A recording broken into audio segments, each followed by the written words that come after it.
Hey, everybody, welcome to what might be the final hockey game of the season. Hey, everybody, I'm Rick. Welcome to Talking Habs, where you get your daily fix of Blue Blanc Rouge. Yes, this might be the final game of the season. Game 4, Stanley Cup 2024. Unless the Oilers show a little more. I mean, I don't know what else to say. Unless they do something tonight, this ain't going to game 5. So we may see the final game here.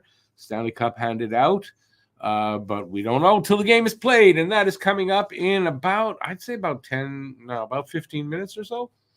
They should drop the puck. Let's see, what am I going to do tonight?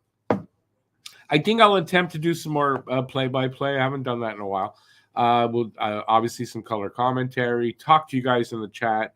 Try to just have a relaxed night, enjoy the game. Just do that kind of stuff. Final game of the season. I think I don't really see Oilers winning here. They came close the last game, but I mean, you're talking about like a 5-minute part of the game where they caught up from a 4-1 deficit to 4-3. If they don't give more for a 60-minute game, I don't know that they can beat Florida.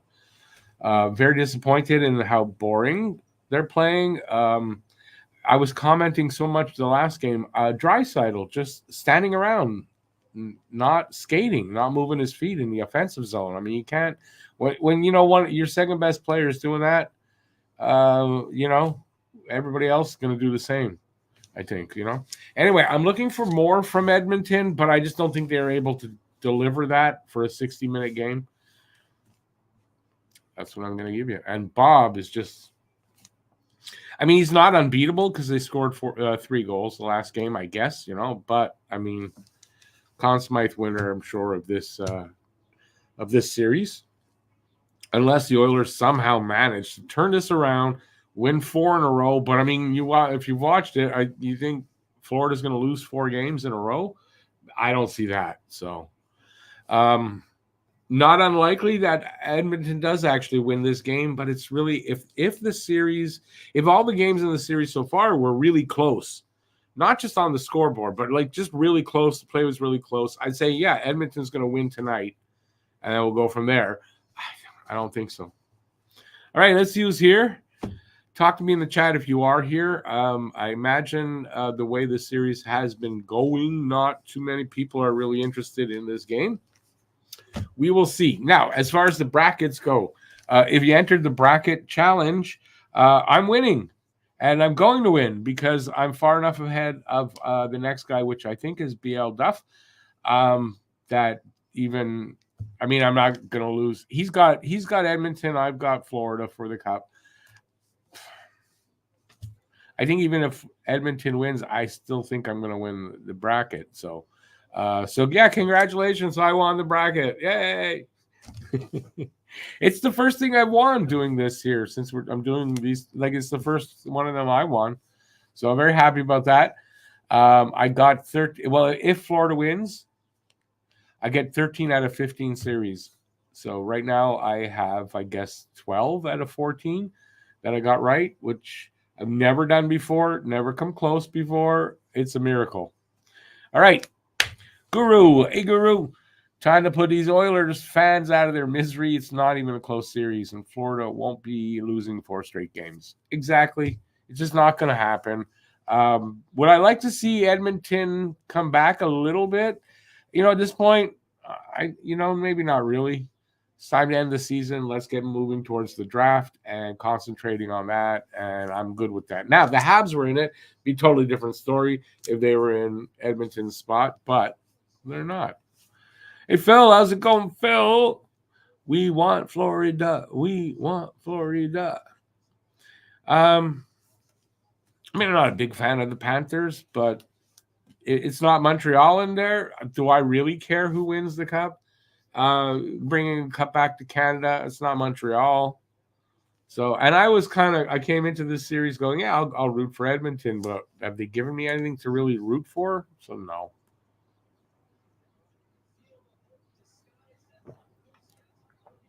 The sport is blossoming across the Sun Belt. Okay, what do you mean by that? It's mid-June. Bob's got to be a bit fatigued. Well, they're all fatigued. They're all hurting. They're all fatigued for sure.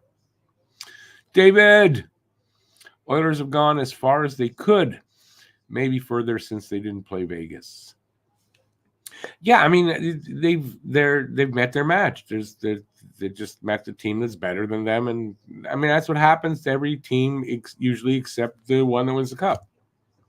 At some point, that's it, you know. Hey, Bruce, it's been a while. Good to see you there, Bruce. The Sunbelt comment, we saw your notes for a moment. You saw my notes about the Sunbelt? I have no notes about the Sunbelt. I'm not sure at all what you're talking about.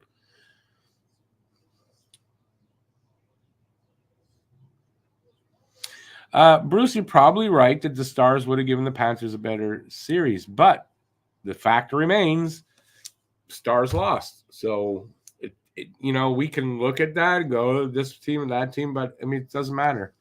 This is the series we got. Unfortunately, I guess the Oilers got hot and cooled at the right time, cooled down, though, a little too early. And just met a team better than them. I mean, that's what happens. Every team meets a team better than them, except the winner of the. It's rare that a team not deserving to win the cup for that year wins the cup. It's rare.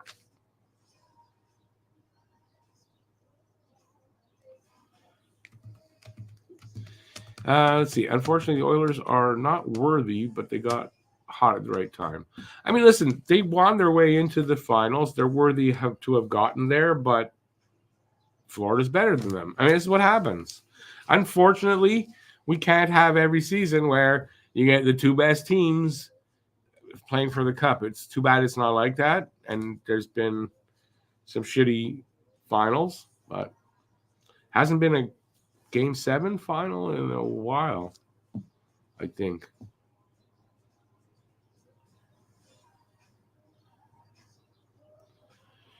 Feels a lot like when Habs got to the finals, all bruised and broken against Tampa.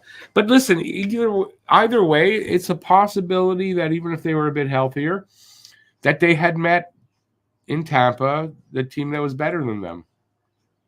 Carey Price was basically on one knee. He just couldn't go any further. So, yeah, I mean, I think if Carey Price was healthy, we'd have had a better showing either way. But again, it's not what happened. Onward and upward to the next one, which they're building towards. And I'm hoping in the next few years we're in the finals again. And I say that, I mean, don't take me like, but I say a few say, 3 years we're not making the finals. I'm not saying that we are. I'm just saying I'm hoping that by then we can start getting there. Does that make any sense? If not, just forget it. Forget I said anything.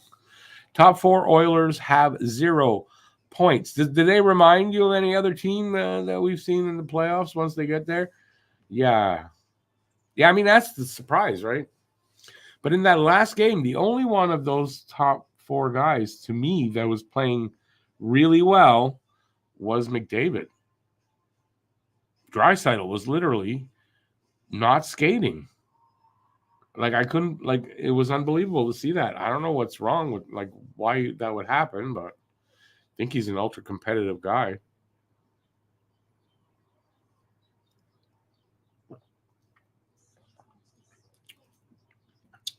Bruce, depending on the moves, depending on the guys that make it, I don't disagree with you. But I mean, we might make it, we might not. I think there's a good chance we do actually next season. But, they're going to have to get there.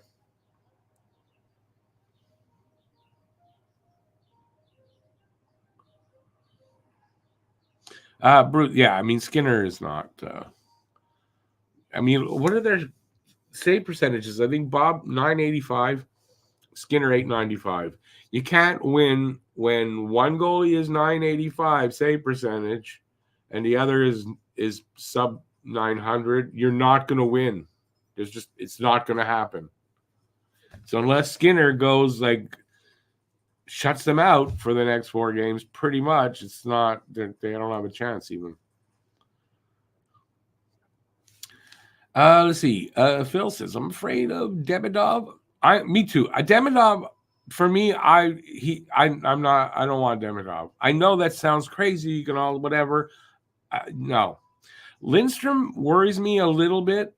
The back, which is I'm not, but the back, and the fact that he only played half a season last year, that kind of worries me a little bit.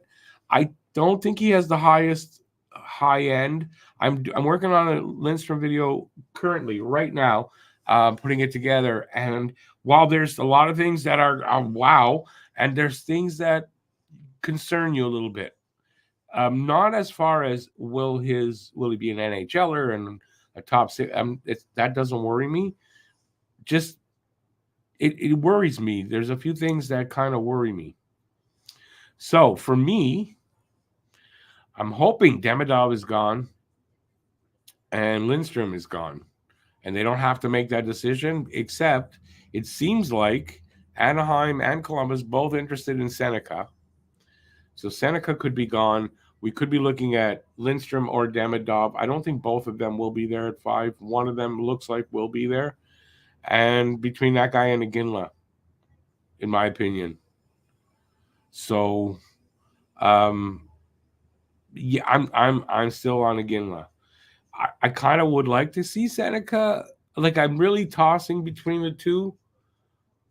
I don't know, but Seneca might be gone by the time we pick. So for me, Seneca, Iginla, either one, I'm happy.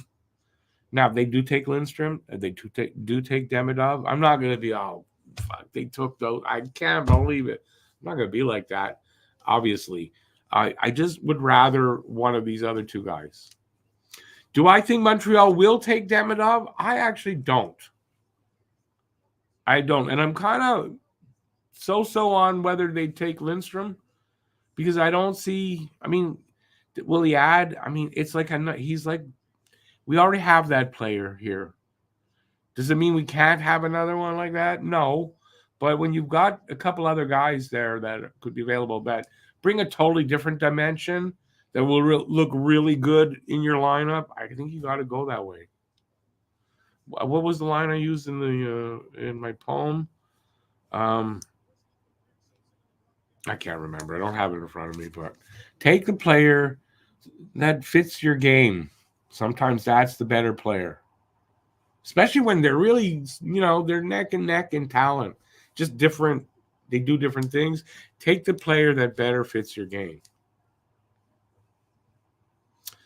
Where was I?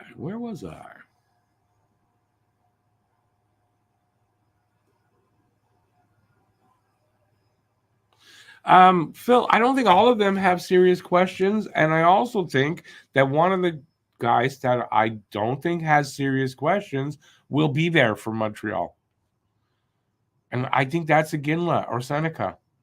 Seneca, though, has more questions. He has a lower floor, but he has a higher ceiling than Iginla.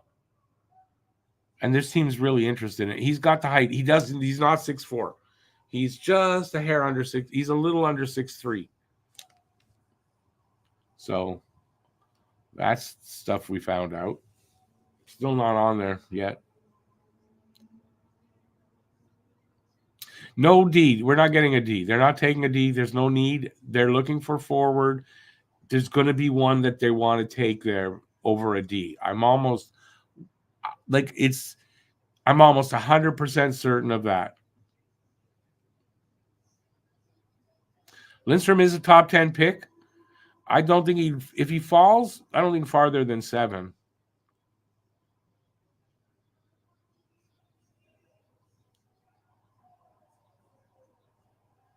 Trade back for Iginla, Seneca, or Catton. I don't think Catton is the guy. Got a lot of talent. I just don't think he's the guy.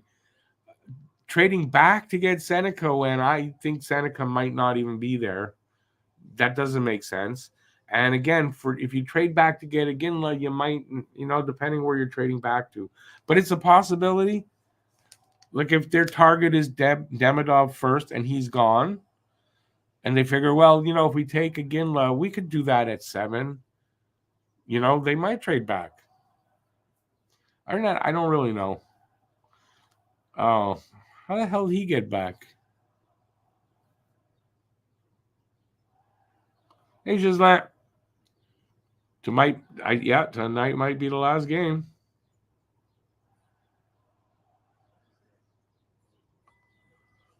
Demidov is interesting, but I doubt it will be there. He will be there at 5. Something Chicago would. Oh, it's almost. I would suggest this. Watch the it's called the Sick Podcast. It's not the Tony Marinaro. It's Grant McCagg's. Yesterday they had Brian Wild on. Very interesting stuff. So what is looking almost surely is Chicago's taking Levshunov. So that means Demidov not going there. Anaheim apparently not interested in Salayev or Demidov. So that's interesting because they don't want to take a Russian guy. This is apparently, I don't know if that's 100% true or not. So if that's the case, they're probably looking at Seneca. And then Columbus, if Seneca's gone, I could see Columbus either taking Salayev or Lindstrom. And then if that's the case, it leaves Montreal to Iginla. And I think if that is the case, I think that's where they go. Iginla may not be on top of their list, but he's in the top few. I don't see how he would not be. They're doing national anthems.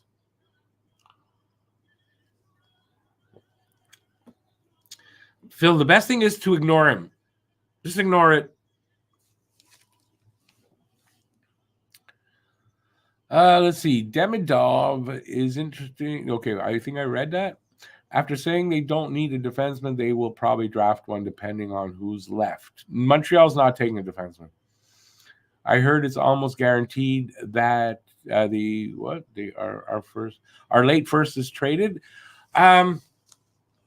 Yeah, I don't know. I didn't hear anything about that. What I think they might do is they might have a target for that, and then if that guy is gone, then I could see them trading it.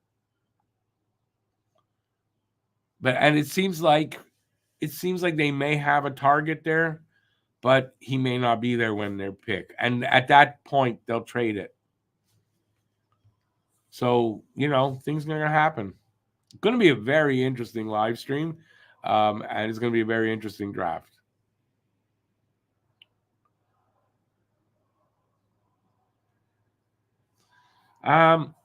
But Phil, they've got a ton of pick. They don't have to trade back to get assets. They got assets, so they don't have to do that. But they will, I'm sure, if they feel that that's the better move. Who might argue if they do that? I'm not. What I don't know that they're going to be able to do is move that 26 pick up and trade up. I don't know. That's going to be expensive. They have the assets, and they could do it, but it's going to be expensive from everything I can tell. So we'll have to see, but it's going to be a very, very interesting draft, because the truth of the matter is that from after Celebrini right up until the 16th pick, who knows who's going to go where. And you might laugh, but a guy that might be picked at 14th could also possibly go as high as 5th or, well, I don't think the Montreal, but in that range there's guys there that could go later, but also could go much higher. It's really hard to tell. And that's the experts talking like that. It's not guys like me. It's experts talking like that. Guys who should know, who usually get it right within that right area, know basically where guys are going to go. They can't be certain anymore. Not this year. So it just makes for a lot of fun. They're about to drop a puck, I imagine, very, very shortly. And we'll be underway in what may be the final game of the season for the league.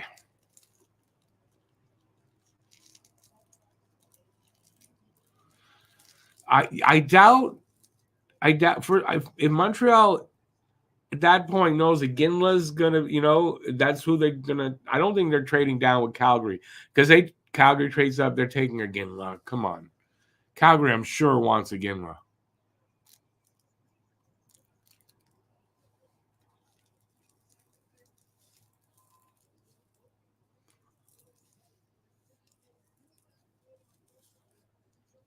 (1942). That's the series though, or just the playoffs? Has anybody come back from 3-0 in the finals? I don't know.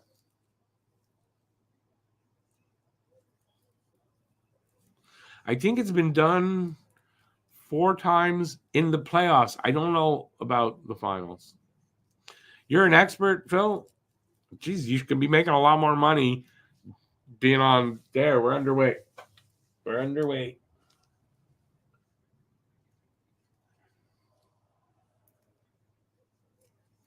You bait well?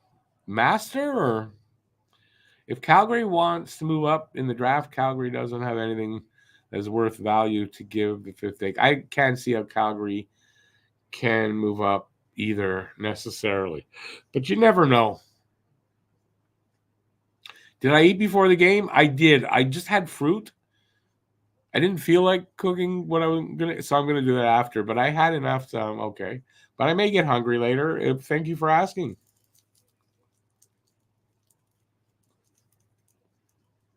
I'm off sugar 90%. So my appetite is not even like it's amazing. 2 weeks now. I feel really good too. I have a little bit at night, that's it. So what I had it should hold me now. It's not like I don't know. I find it different. So only one time in the finals, and that was 1942, and it was Toronto. Great.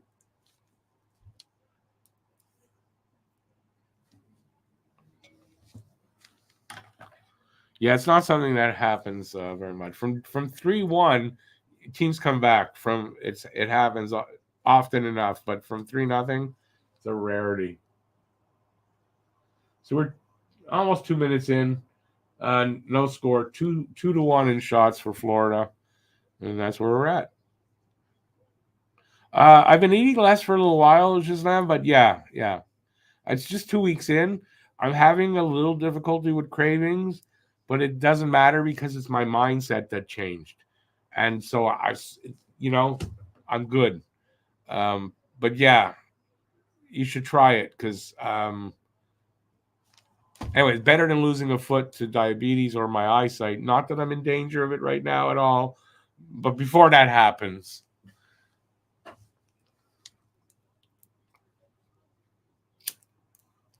Also saves a lot of money in junk food.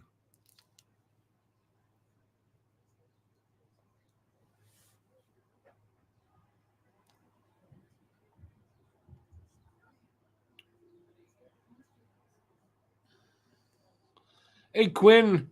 I'm doing well. Thank you. How about you? Been a while, I think, but good to see you out there.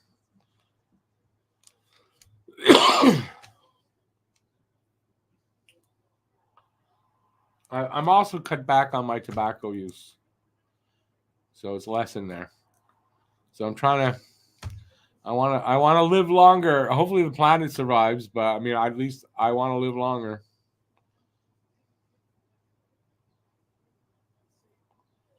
What's my classic dish to cook? Jeez.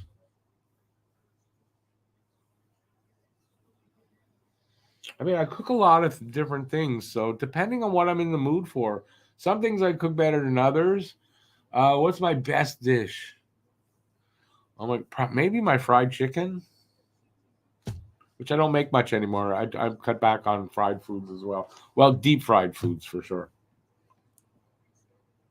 Florida's on the power play. Okay, I didn't see the penalty. In this series, I do believe first goal scorer wins the game. So, well, yeah, because Edmonton, but I don't know if they got a first goal in this series at all. Do I eat a lot of frozen meats? What do you mean by that? I buy them not frozen, and then they go in the freezer, and then I eat them. Does that count? Do we eat a lot of processed food? I don't anymore that much. I'm back to cooking most of my food myself from scratch. Um, so yeah, I'm just on. I don't know. I can't. I had this epiphany a couple weeks ago that I've been trying to have for a long time, but I actually it's working. Like my mindset's different. I'm owning up to it instead of making excuses and or whatever. I'm owning up to it. So they killed off half the penalty. 3 minutes gone. No shots though on the power play. No shots yet. And Edmonton scores first. I looked away and they scored 1-0 Edmonton. So I don't think Edmonton's going to win, but this game wouldn't surprise me because the fourth game's hardest for the other team to win, and you got to figure Edmonton's going to show up one game. So we'll see if that first goal thing works.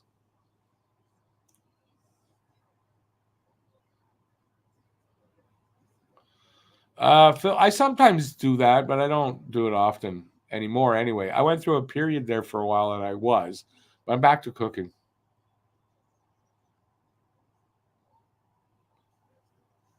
Yeah, Phil, my problem is now I don't really like leftovers anymore. I used to know, but now I don't. I eat it once. I don't really want it the next day or whatever. So it's a bit of a problem.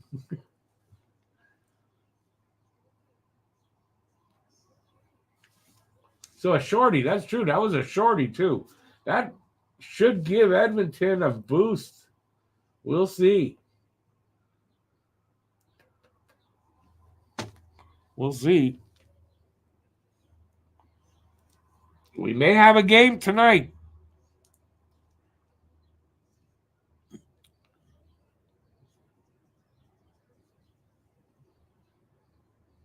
It depends, Phil. I just don't like eating them anymore. It's nothing to do with that. I don't like leftovers. I always have.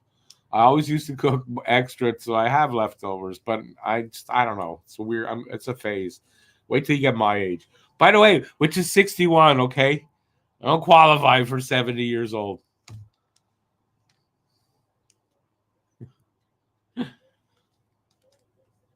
Bennett's back on the ice as opposed to Edmonton's on the power play now. Too many men on the ice for the Panthers. Oh, this is the game Panthers are going to lose.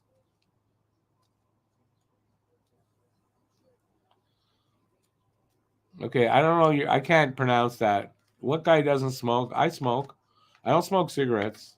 I use a little tobacco in these. I'm doing better. I agree with you. I'm trying to take better control of my health.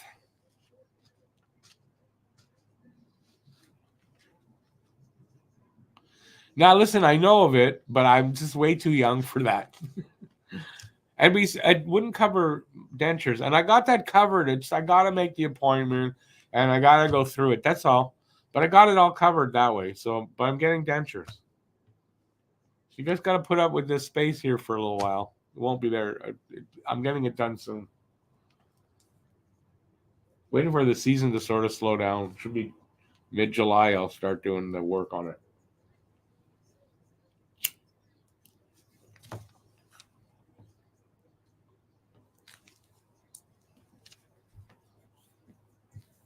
That's a quick, like they're halfway through the power play. That seemed to go really quick. I don't know, but it seemed to go real quick. They are just a little over 5 minutes into this first period, by the way. Shots are now tied at 2, but it's 1-0 Edmonton. What would be interesting if Florida scores a shorty on their power play. That would just be interesting.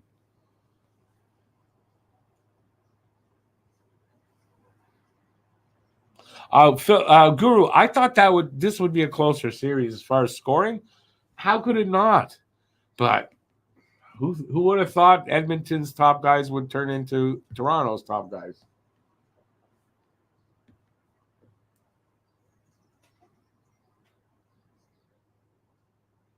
$20 left on the power play now. They just hit a post. Draisaitl did. Another shot, save Bob, covers it up. 12 seconds left on the power play, 6 minutes into the first. And I think Draisaitl and Hyman, only 4, and coming into this game, only 4 high danger chances in the series. And they can't win like that. So they need to step up big time. Looks like they are. Can they do it for 60 minutes? That's the thing.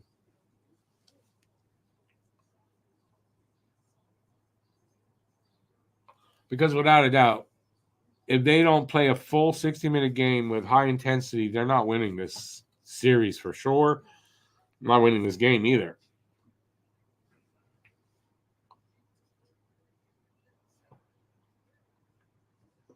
But so far, Edmonton's delivering on what they should be doing. I still think they're lacking a little bit of what I always call I can't think of it now. I'm gonna say just intensity. It's not the word I'm looking for. Sense of urgency. They're still lacking that sense of urgency, but it's a little better today.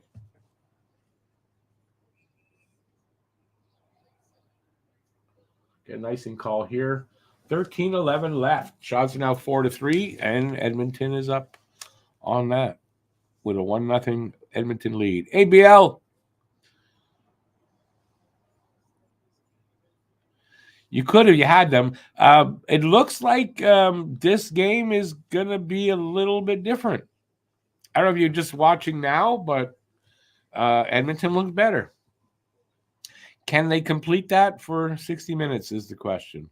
By the way, just want to say you should congratulate me because I beat you in the bracket challenge because I think you're second, but I'm far enough ahead of you that I'm not worried. It's like I got 217 and I think you got like 187, something like that.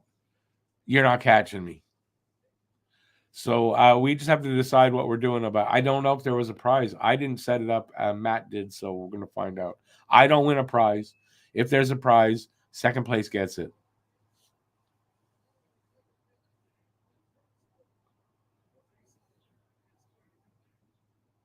Almost missed something. Didn't miss anything.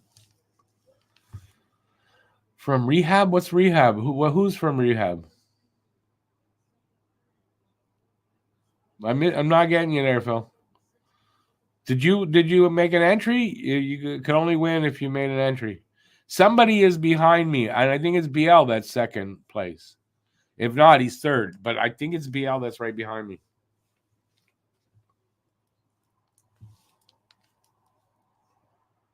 And then I think it's BL, then Treg. And after that, I'm not sure. By the way, speaking of Treg, I mentioned the name. A great segue.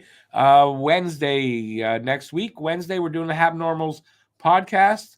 We're going to talk about the draft and the shifts, the changes that we might know about. Treg is supposed to be on. So check that one out. The Habnormals is getting traction now. That was 2-0 Edmonton. I turn my head, they score. Yeah, this is going to be the Edmonton game.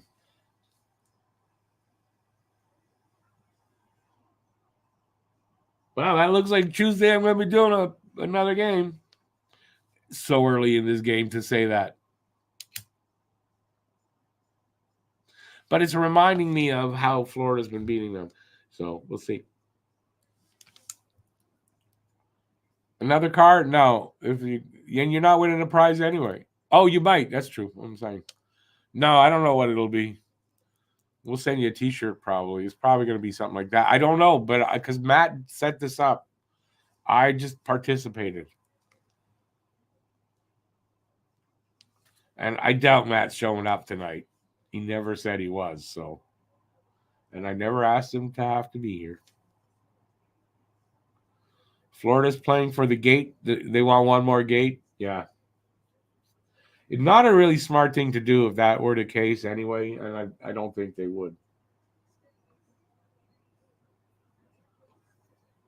And also, listen, this game's not over. There's a lot of hockey left. I don't think Florida is not capable of coming back. So,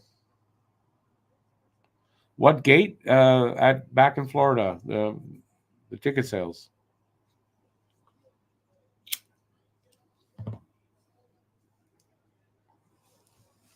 They make something like $4 million a game or something like that, and that's crazy money. BL, I would ask though this time if it is a T-shirt and they want to give a T-shirt, take it. One of the reasons why I say that is we want the T-shirts out there. So if you're getting a T-shirt, please take it and wear it. We'd really love that. And I can say that for the other people, the other guys, because I know that's how it is. So, and speaking of T-shirts, they're for sale. So I'm not wearing one tonight, but they are right beside me. If you'd like to know the prices, I can tell you the prices. The Gildan, which is this side here, I'm going to do it a different way. It's $35 plus shipping and taxes. The other one over there, right there, is $40 plus shipping and tax. If you're interested, just email me at talkinghabs@gmx.com. Be in Canada because right now can only do in Canada through Interact. And I will give you all the details of how you can purchase one of these beautiful Talking Habs shirts. And listen, I've been wearing them for a while now. I can tell you this, they wash well and they don't get all destroyed after a few washes.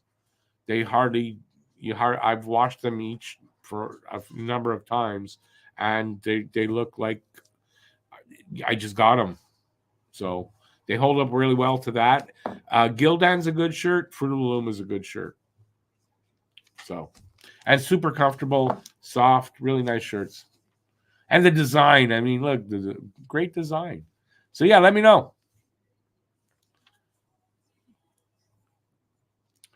Where was I?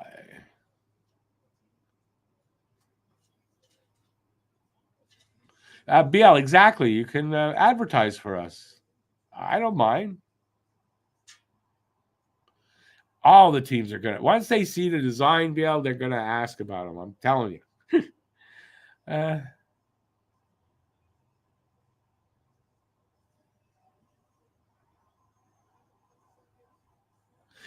Is that true? I haven't talked to Junkie in a little bit since he was actually on the pod. I was thinking about him yesterday when I invited Treg. I think I'm gonna try to get Junkie after the draft. But that's great. That's great to know. So you guys out there who wanted a T-shirt, well, they're available. So just like I said, and the email the email is in the description of all my videos and on the other channel too. So you can just email me. He's busy because he's a plumber. Yeah, no worry. Listen, he'll either be able to make it or we'll have him another time. But he is definitely going to have. We're going to definitely have him back on. All right, what's happening in the game? Still 2-0. 10-20, almost 10-20 left in the first. Shots are 7-6 now. Edmonton up.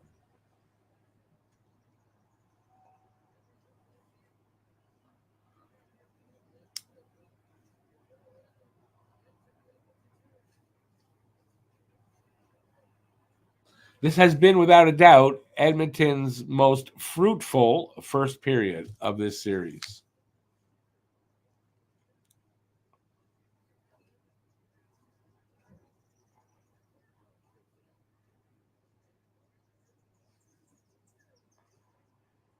And Skinner making the saves.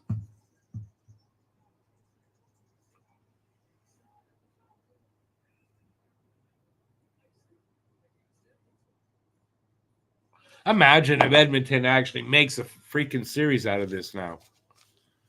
Weirder things have happened.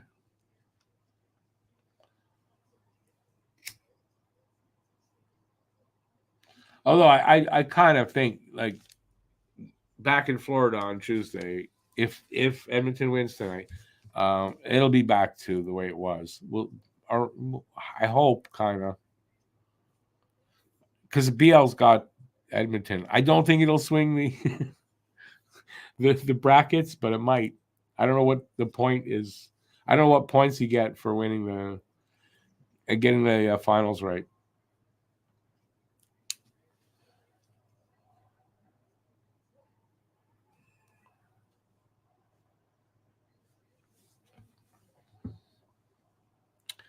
Is it read or read? Live or live or live? Wind or wind? English is special. Okay, but at least we're not asking, is that masculine or feminine? Those kind of things. But you're right. I mean, English has a lot of those words that have two meanings or are pronounced differently depending on how you use them.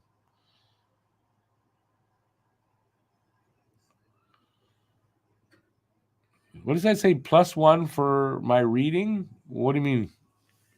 Well, because I was educated properly. That's probably why. And it's the point I make to you all the time. Spelling and all that, it's all important. But you younger generation don't care about typos and shit. You're impressed I followed your train?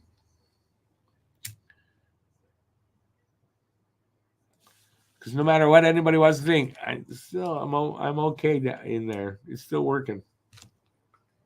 It's still working, man. It's functioning. And Florida puts one in. It's 2-1. Now that I want to see that again, because did that take a weird bounce on Skinner, or did he blow that one?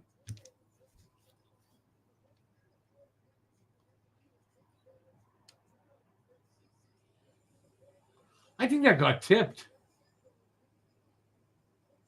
Shot from the point. Oh, yeah. Tarasenko scores that. He tips it, and so you can't even blame Skinner there. The Skinner's still okay, but 2-1.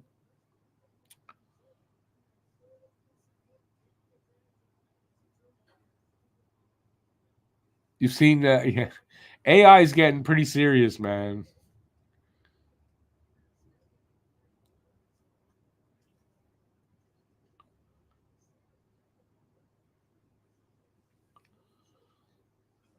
Yeah, AI is going to be a problem. If you ask me, I don't use much AI. I did for a while trying to make thumbnails, and I did a video where I used the artwork, but it's hard to work with, at least for me. And I don't. Yeah, I still read books. I like reading a book. It's in my hand. AI doesn't work for me.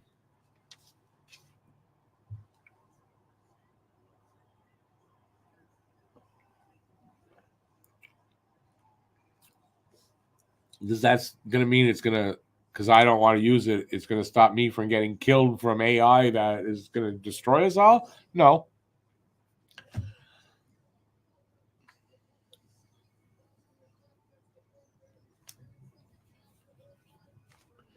It makes some really interesting artwork and everything, but it can be screwed up, the artwork, and people with extra hands and it's just weird things. So it wasn't useful for me at this point. But everybody's got their AI thing. Everyone's got their chat GPT thing. Everyone's using it. You can guarantee one thing. I write all my scripts. I do everything myself.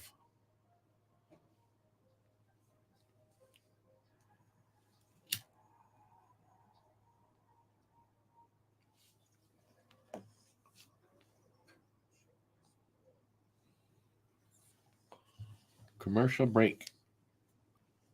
All right. So anyway, let's see. What are we doing this weekend?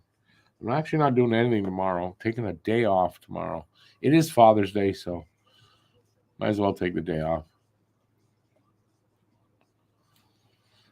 Phil, yeah, I'm old fashioned that way. I'm old fashioned in those kind of things. I don't write on computer. I write on paper. All my scripts are written on paper. I save them. They're all there. Everything's written on paper. I don't write on computer.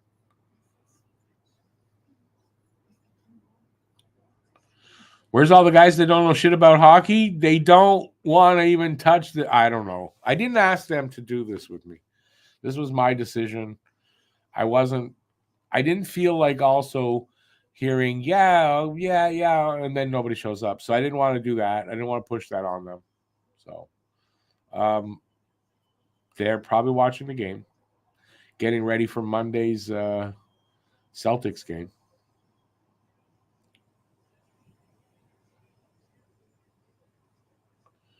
Well, thank you there, Phil. Yeah, I didn't realize it till yesterday that tomorrow was Father's Day. So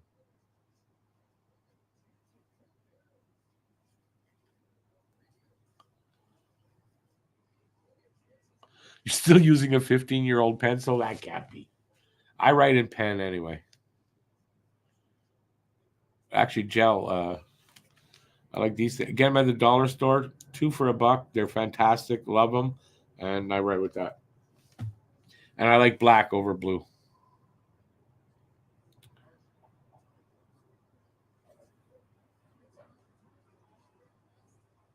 4H? Okay, I don't use pencil, so. Celine Dion has stiff person syndrome. So what does that mean exactly? I don't know I don't think it makes her. It makes her be kind of stiff, though. So it's a problem, but that's why it's called that. So she's got this. She's dealing with that. So yeah.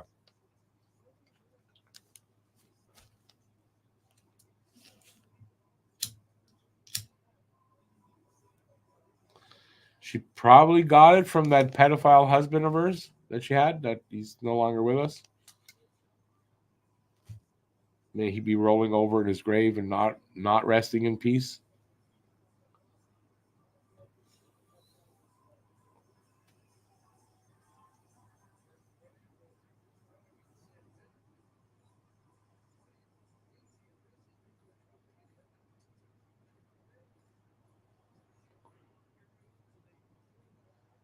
Well, we're down to almost 7 minutes left. A little over 7 minutes left. That's how I'll say it. Shots are now 12-9 for Florida, and it's 2-1. Edmonton leading.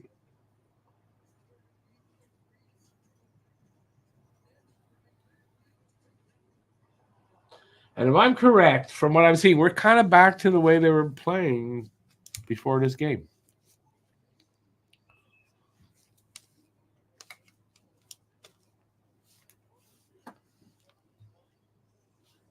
But yeah, by the way, where did you see Celine Dion that you made that comment?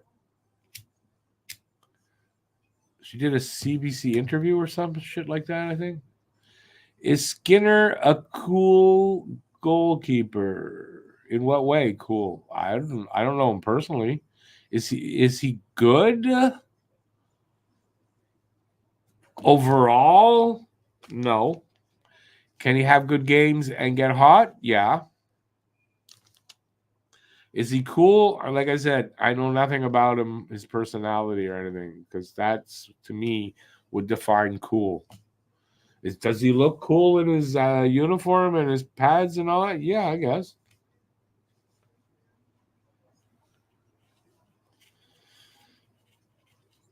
Yeah, that's what I think it's on CBC. That's why it was a commercial on CBC. You're watching. Yeah, yeah. Am I gonna watch it? No.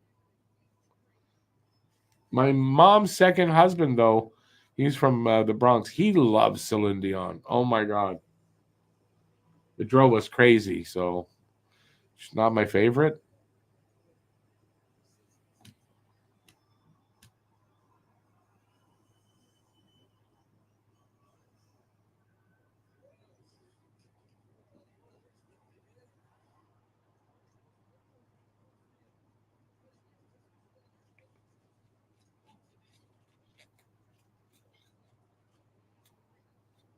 If Florida can tie this up before the end of the period, that could really change this whole rest of this game.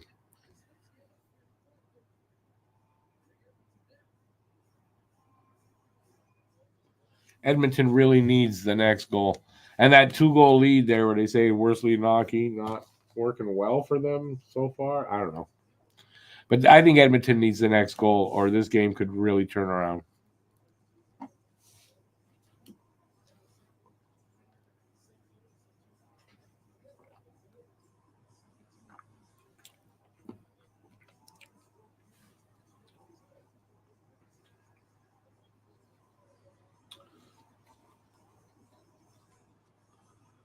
Okay, you're going to get going with the game or what? Face-off is to the left of Skinner, won by Edmonton.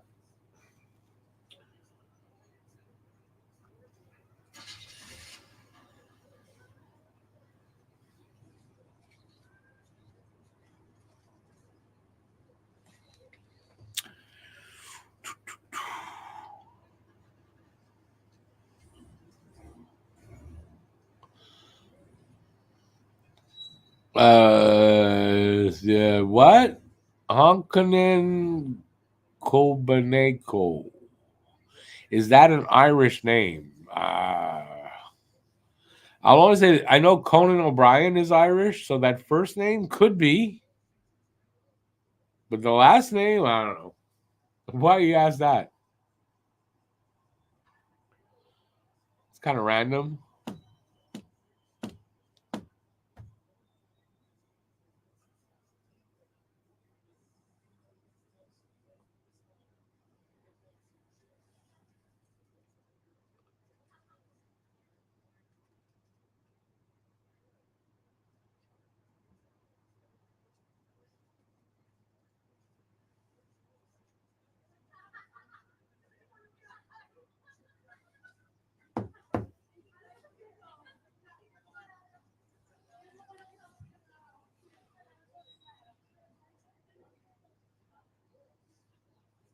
Oh, is that how you pronounce that?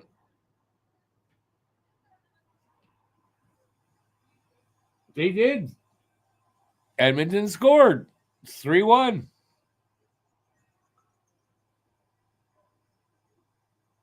If they go, I mean, they're gonna 3-1 after one. That's pretty commanding. We'll see. That's pretty good. Figuring that out. That was just too much for me to try to figure out that name. Is that why do you ask if that's Irish? What makes you think that looks Irish?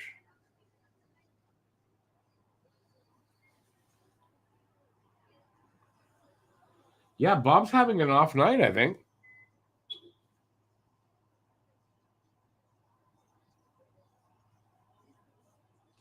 That went through. He was down, and it just a little bit of room between the pad and his arm, and it went through. So no holes, no goals. That's on him.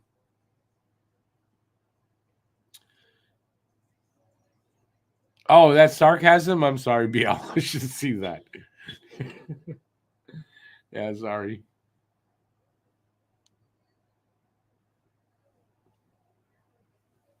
Yeah, I don't know where that seems to me like Slavic, Russian, Slavic, something like that.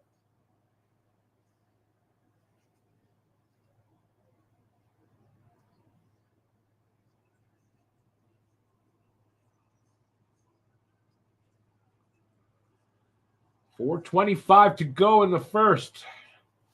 3-1 Edmonton.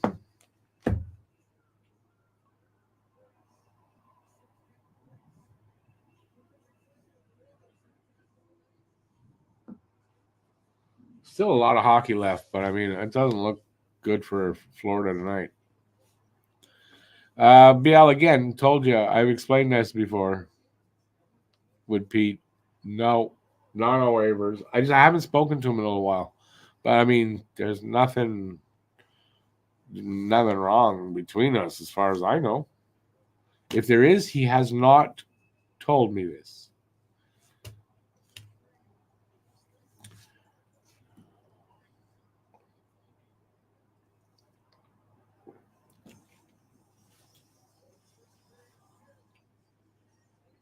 Okay, did a penalty just happen? No.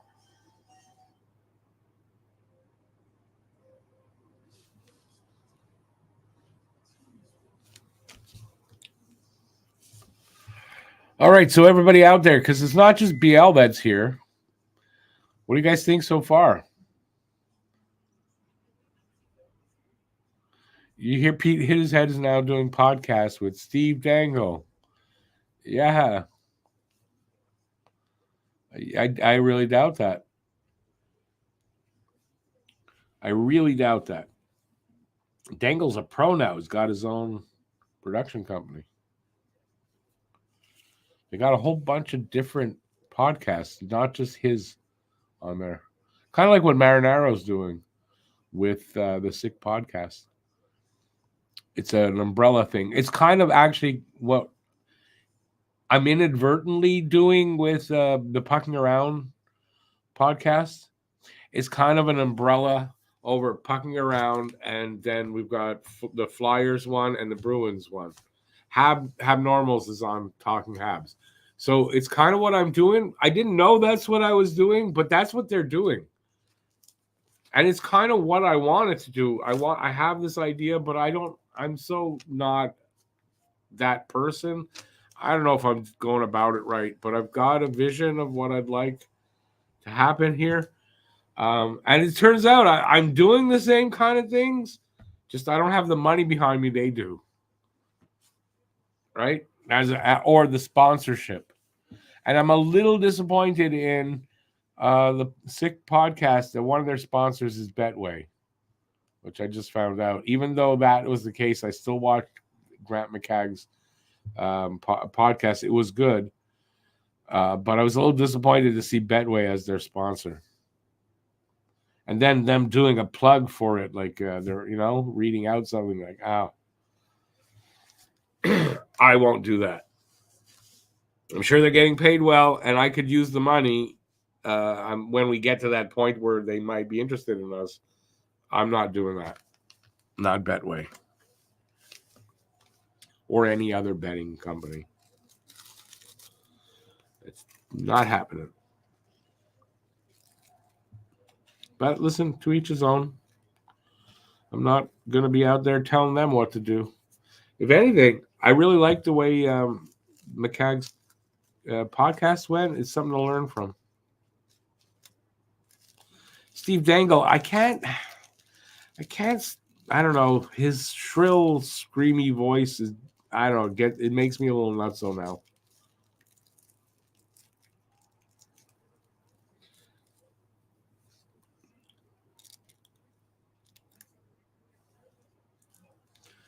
McCagg does see Demidov dropping. Well, he said this, and I agree. One of Lindstrom or Demidov, he doesn't think both will be there. One of them will be gone.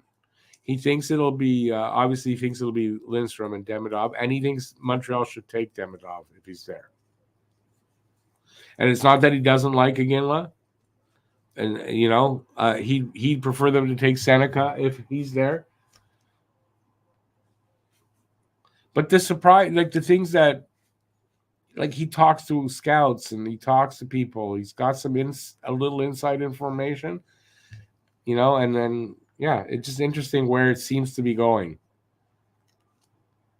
And then again, he'll say at the same time, still, it's not like certain. It depends who you talk to where these guys they think are going to end up. It's all over the board. The only one that's not. The only one is Celebrini. He's the only one. He's going first. After that, who the hell knows? But, I mean, if Chicago is going defenseman and they take Levshunov, by the way, that is how it's pronounced, Levshunov.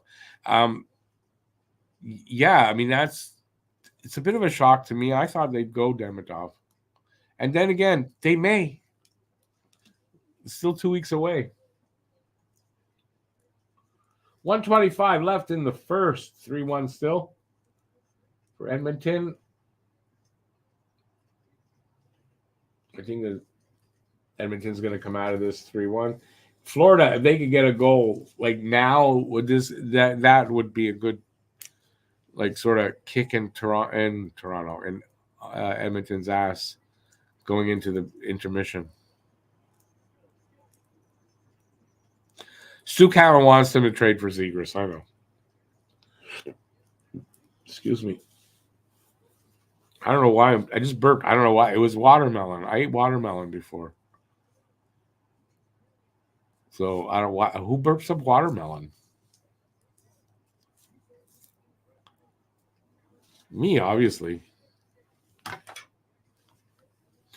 I'm still sticking with my Ginla for Montreal. I really think there's good reason to believe that even though it seems like people are saying they're interested in Demidov, there's good reason for me to think they're not. And Lindstrom as well.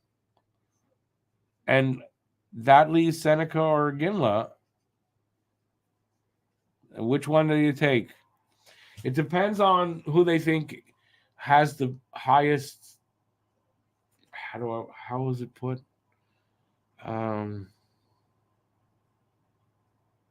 I guess the highest ceiling, because they were all in agreement that the four guys were mostly talking about. They're all top six players. Their floor is top six. And McCagg thinks Demidov and possibly Seneca are top line. He thinks Demidov 100% is top line, and Seneca could be. That's what I picked up from there.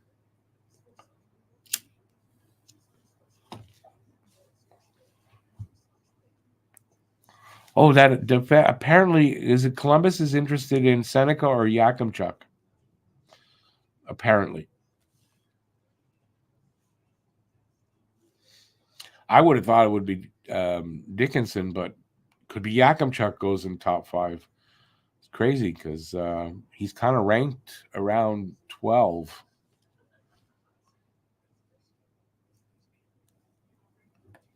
Then there's Bullion. There's a lot of good talent in the top 15, 16 players. So it's going to be interesting not only to see who Montreal takes, but who everybody else takes and where these guys go, who drops, if anyone. Usually somebody does. BL, it seems like they're interested in a Demidov, Lindstrom, or Seneca in Columbus.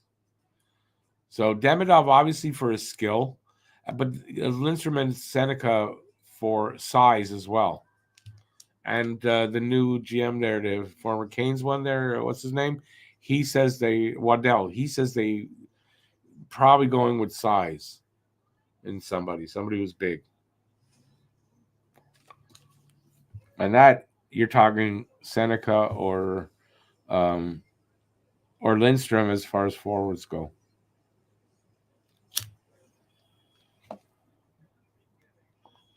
And then if it's big, you're talking Salayev if they're looking defenseman.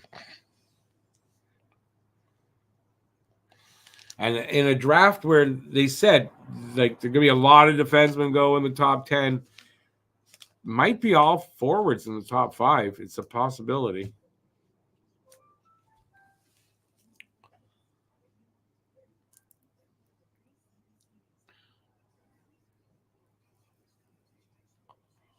I think if it's all forwards, I think it'll be Celebrini, Demidov,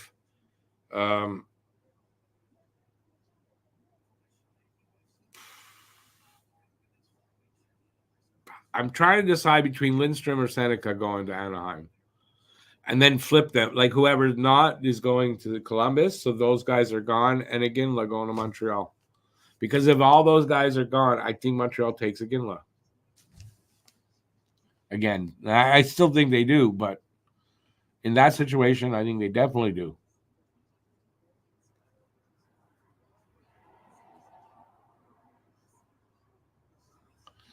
I've seen I think I've seen Boisvert going higher than 26, though.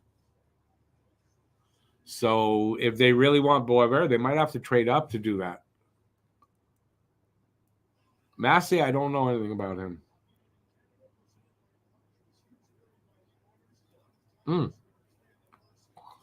Another interesting thing I got from the McCag podcast.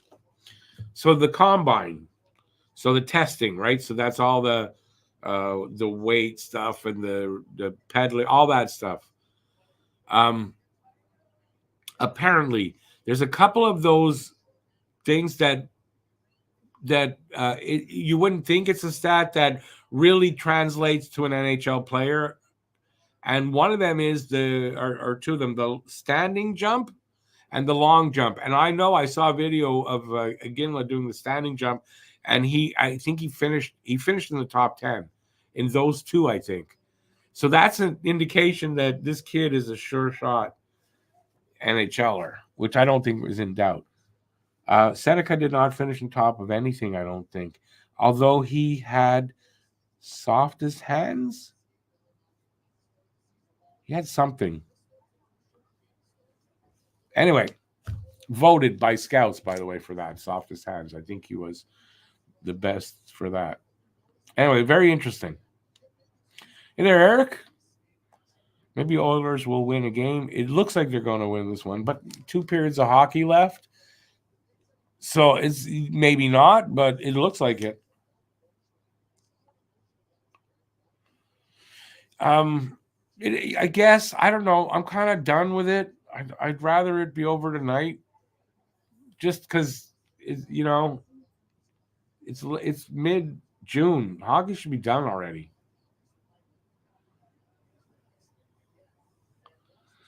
Red rubber duck.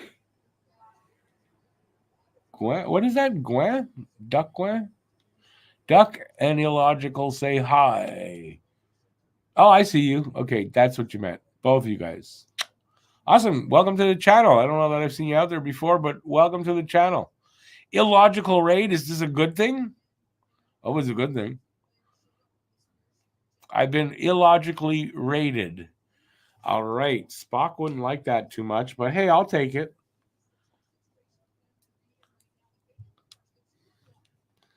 6'2" center out of Chicoutimi. That's Massey. Constellanius should be a good player. He's a guy that probably goes in outside the top 10, but could just as easily be inside the top 10. Elanius. I don't think he's the biggest guy, but he's somewhere around 6 feet. Did I hear about Lindstrom's back issues? Yes, it was a herniated disc that he's had. Yep. Yeah, well, this was why there's a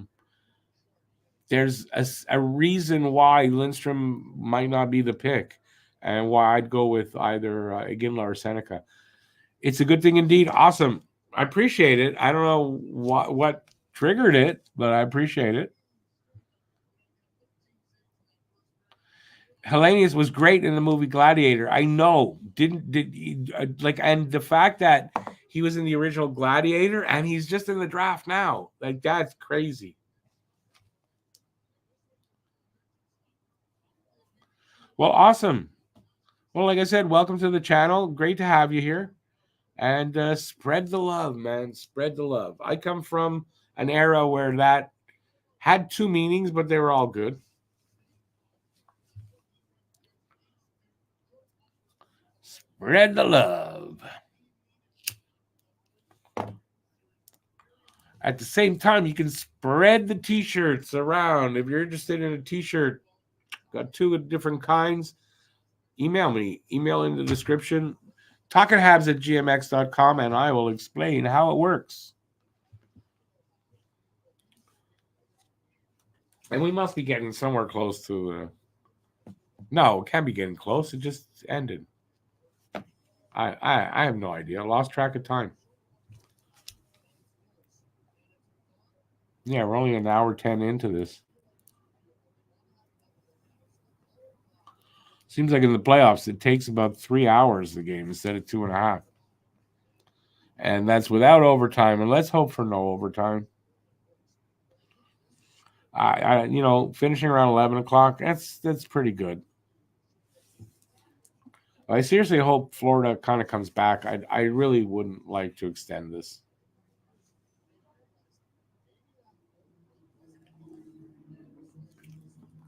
That's why they call it dope, man. When I was young, I used to be smart.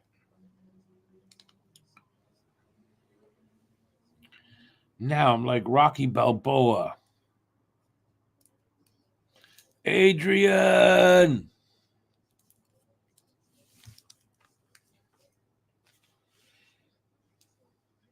Elliot Friedman needs better fitted suits.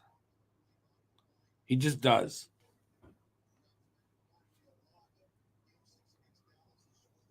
His gut shouldn't be showing at the bottom under the buttons. It just shouldn't happen.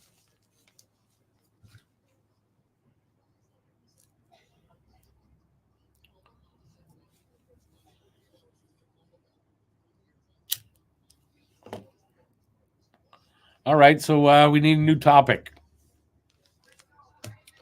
Let's see what I got. Do I got anything? I don't think so.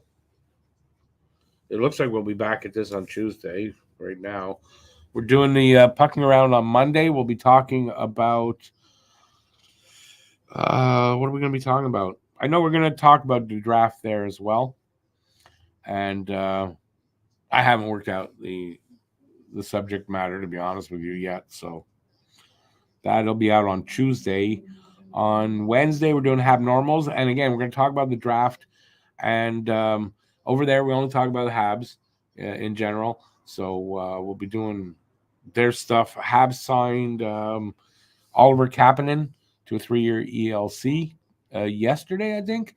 So that's something to talk about. Kapanen is a kid that you might not know who he is, but he's had a good progression since they drafted him, and will be in camp this coming training camp and could make the team. Although it's more likely he'll go back to Europe for a year, and then after that he'll be with the Rocket or make the team. So he's somebody to look at and keep an eye on. Do I know who Elliot Friedman's favorite NHL team is? I think at this point it's hard to tell, but it used to be the Montreal Canadiens. And as a matter of fact, he used to be a regular in the hockey season on Mitch Melnick's show. I think 3 times a week, Monday, Wednesday, Friday. Talking about the Habs, insider stuff like that. But he's from Ottawa, and he grew up a Montreal Canadiens fan. Now he probably still a Habs fan, but has to pretend to love the Leafs. Really, Chicago? I'm pretty sure it's Montreal. It was, or who knows? He could just pretend depending on where he's working.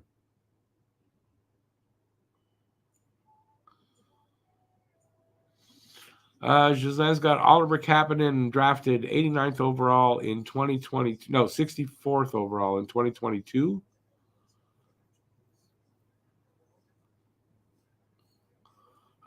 He's gonna wear 27. Don't we have a 27 or no more? I can't even remember. Yeah, Josh Marois' number is 89. He's not gonna give up the number, I don't think. Unless Roy has another number that he likes better, but was taken and is not now. He's keeping the 89.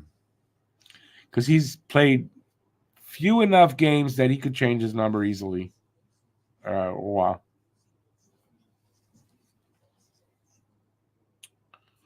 What else we got going on? Well, the draft is coming up.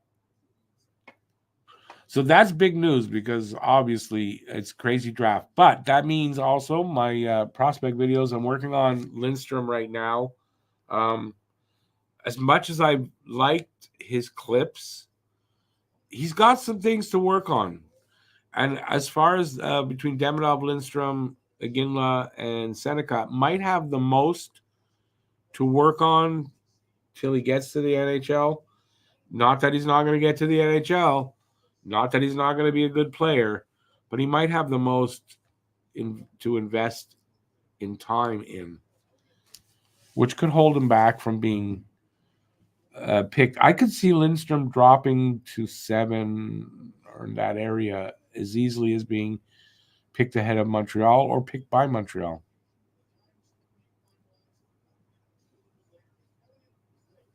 Is he wearing 97 or 89? Why did I think it was 89? I can't remember now. Isn't he wearing 89? He started out with 97 though and changed it to 89. So that must mean he likes 89. He changed it to that.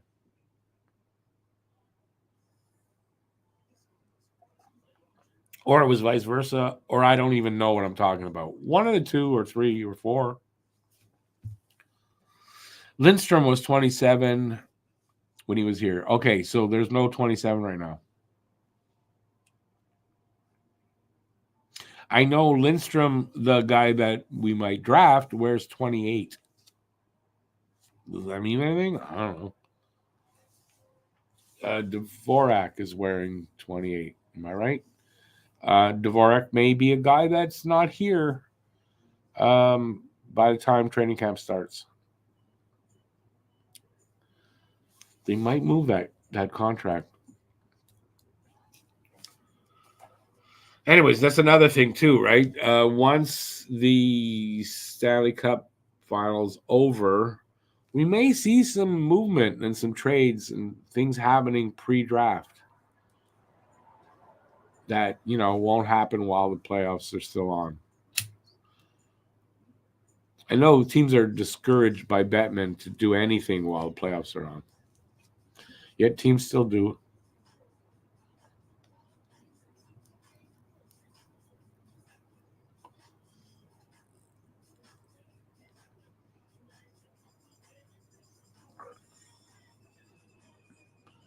Yeah, but Guindon, what did he play? Did he play in Montreal like in the regular season or not? I want to say yes, but like a game or two. So it's insignificant. And now Guindon is gone.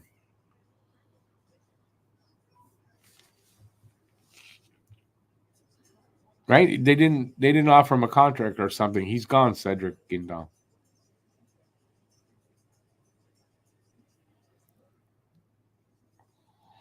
In rookie cap. Yeah, I didn't think he got any games. And if he did, it was only one.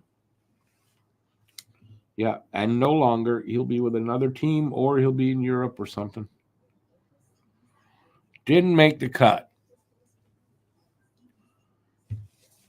I would think at this point, coming back very soon for the second period.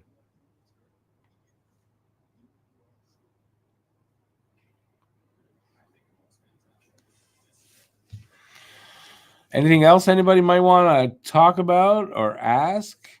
Gallagher started with 73 and moved to number 11. I kind of remember that he wore 73, but it's been a while. I'm surprised nobody's asking about the Line A rumor. And talking about Gallagher could kind of tie into that because it's possible if they do trade for Line A that they'll be able to move a big salary the other way. I doubt it would be Gallagher's, but you never know. Yes, just I knew about Maurice Richard changing from 15 to 9. It's in the movie The Rocket.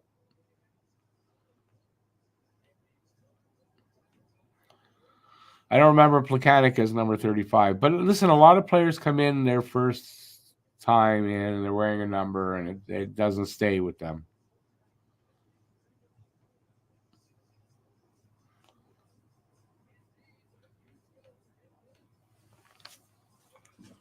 Yes. We're back. Face-off happening very shortly.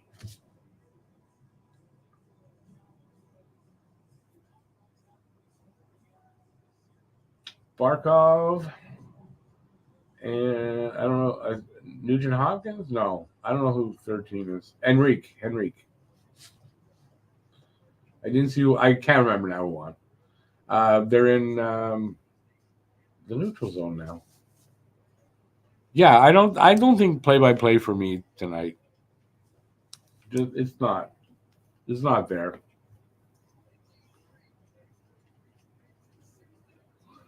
But we are at 30 seconds into the second. Shots are 14-10. Florida's up on that, but the score is 3-1. Yeah, Reinbacher is going to be number 64. That's going to be his final number. That's the number he's wearing over there in Switzerland. He's been wearing, and for the Rocket, he wore 64. So he's going to wear 64.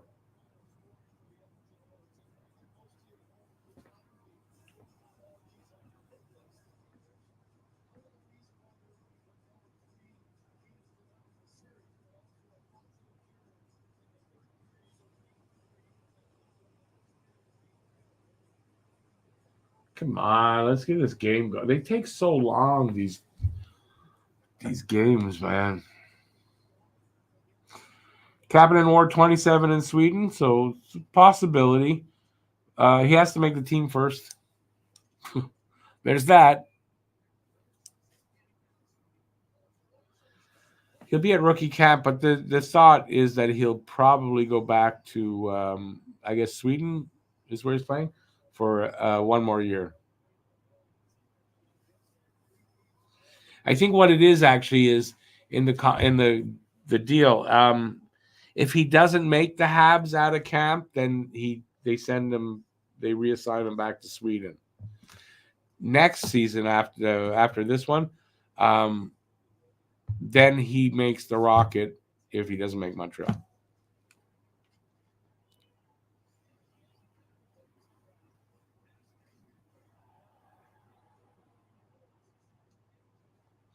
I mean, that's kind of a bit of an assumption there, Gisela. Like, I don't know. Well, we got a 4-1 Edmonton. This game is over now. McDavid just scored while my head was turned. Every time I turn my head, they're going to score a goal. Do I see Kapanen bottom 6? Probably third line. Yeah.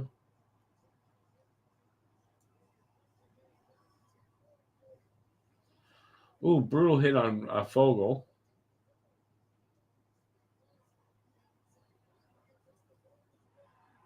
Oh, yeah. And Bob's off his game tonight.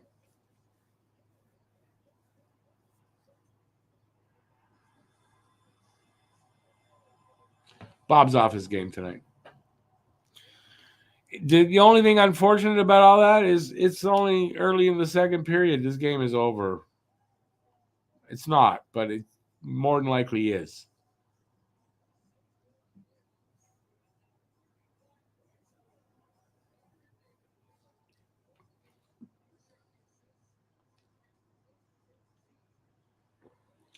McDavid's 6th goal of the playoffs only. Hyman and Bouchard with the assists.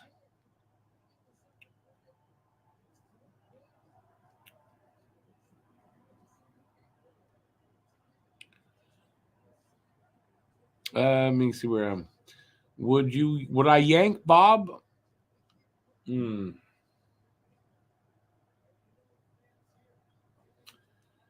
I yank Bob at this point?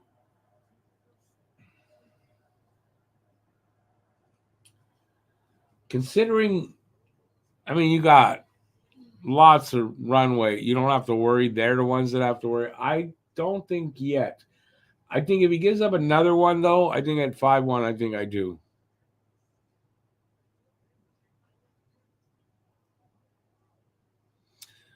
My pick in the draft, I'm hoping it's either Iginla or Seneca at 5.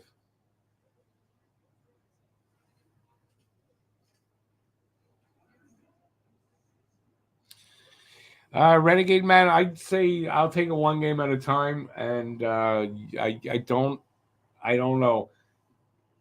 It's not unusual for a team down 3-0 to win a game 4. I don't think that's an unusual thing. So beyond that, I don't know.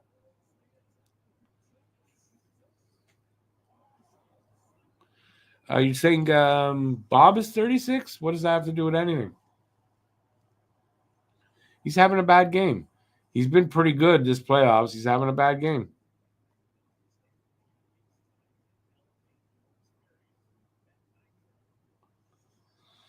I don't know. I think if it's one more goal, if he gives up another one where he should have had it, I think I might pull him at 5-1.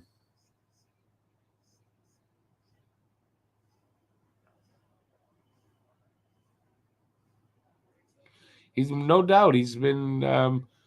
You're right, not carrying, but I mean, he's a big part of where they are. And probably still going to win the Conn Smythe, but he's having a bad game. It happens, unfortunately, from time to time.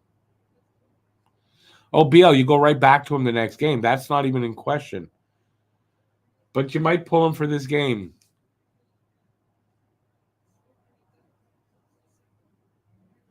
Renegade Man, I agree with you. I want Ginla, I want Seneca, but if it's one of the other two, I'm not going to question them.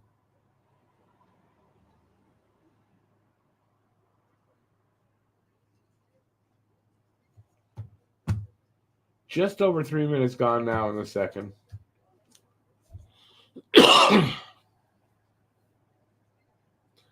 Shots are 14-12, 4-1 Edmonton.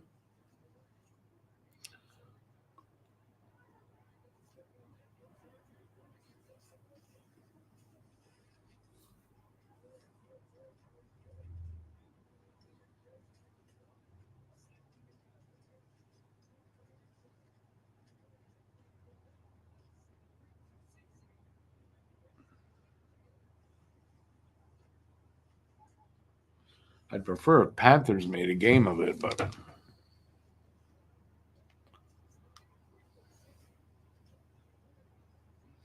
yeah, if he gives up that next goal or another one, yeah, especially if it's the next goal. If he gives up the next goal, you got to pull him. Every goalie has their bad game, without a doubt. If I were Chicago, who would I draft?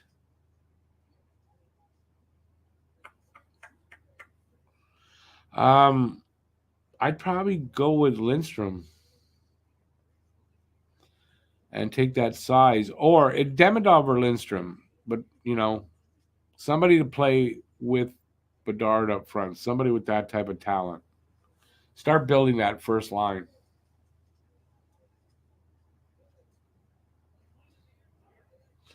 And then maybe that second pick, maybe either if there's a good forward there, because they have another pick, and then or else a defenseman. That's it. I pull Bob now. It's 5-1.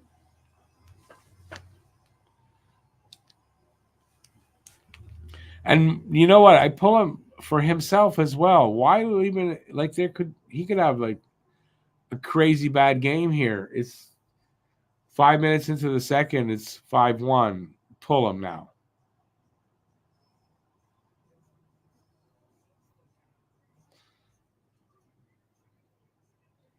A mercy pull. Yeah, that's how you. Yeah. So you don't create Patrick Waugh. Leave him in there for 9 goals. He's clearly not there tonight. It's not his night. I'd pull him. They're pulling him. And who's the backup? Stollers, right?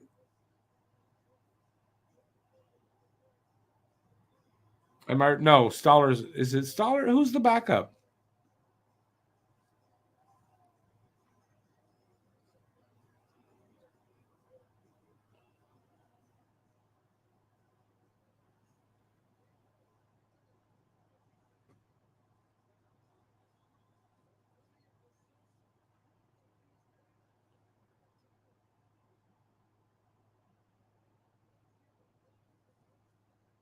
McDavid with another assist. I wasn't looking at who. I didn't see who got the goal. Rogie Vachon. No, I don't think it's Spencer Knight. I don't think it is.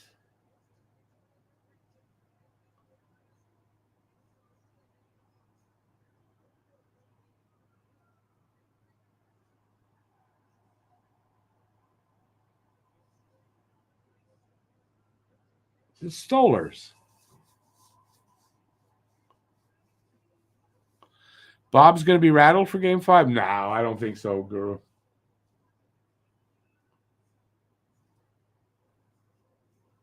It's not. It's a bad game. I don't. You just put it behind you and you go on.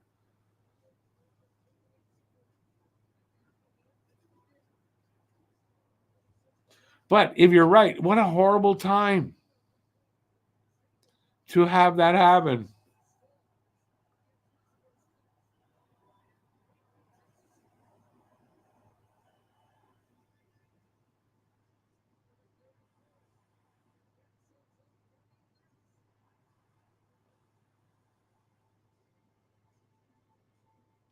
Commercial break. Still don't know who it is. I'm pretty sure it's Stollers. And yeah, Spencer Knight's in the assistance program, or was, or whatever, but he's not the guy here. Yeah, okay, Giselle put it number 41, and that's the guy that's in nets. That's his number. It's Anthony Stollers, who had a good season. I remember doing their games. Like, he had good numbers, so he should be fine. He should stop the bleeding. That's usually what happens when you do this. But I mean, the damage is done. So coming back from 4 goals down, there's a lot of hockey. I don't think that's enough hockey left. So we'll see what happens. It's unfortunate. Unfortunate, but not unexpected even. Florida will have to wrap it up at home or come back here and then try to wrap it up at home. That's how it's going to work out. One of those.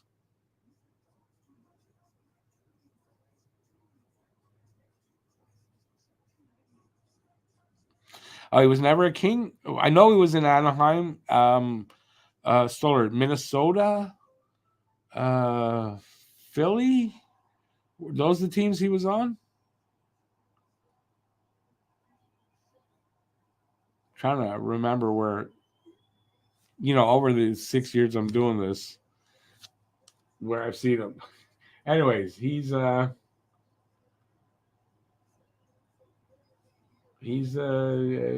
should be fine.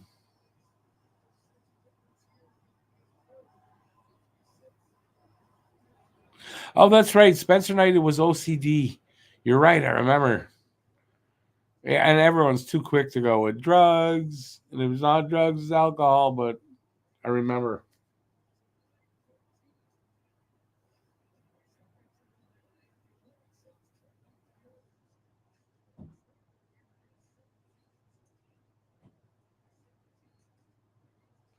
Plus, it's so tough to come in, no warm up. He just has to get in the game.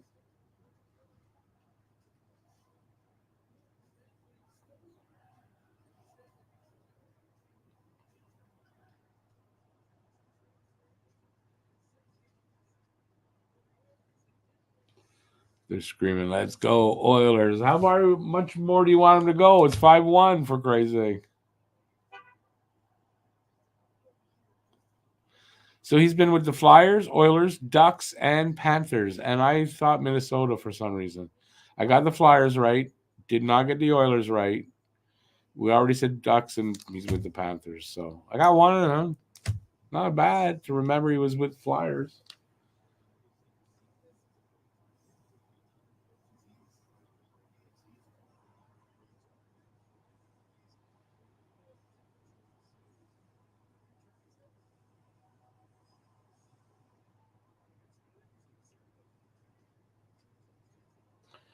I'll tell you this, though. Panthers want any hope, they better get the next freaking goal. And soon, too.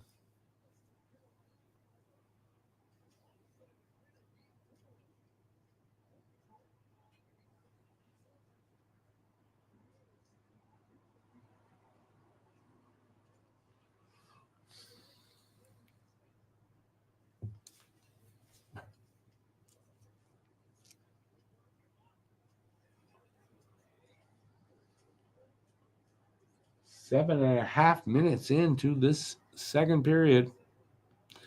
Panthers owners will not be disappointed with a loss. Another home game, lots of dollars. Yeah. I mean, but I don't think at this point you look at it that way, right? Because another game could go wrong too, and then you're looking at a different series. I think you want to lock it down when you have the opportunity, and they want to lock it down tonight. It's not happening tonight.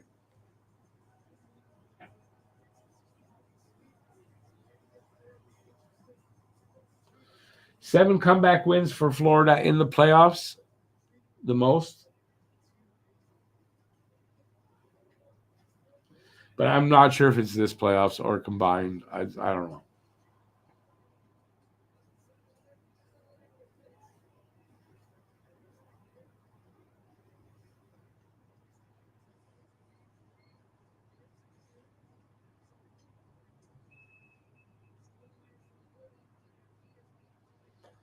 Just a hair under 12 minutes to go in the second.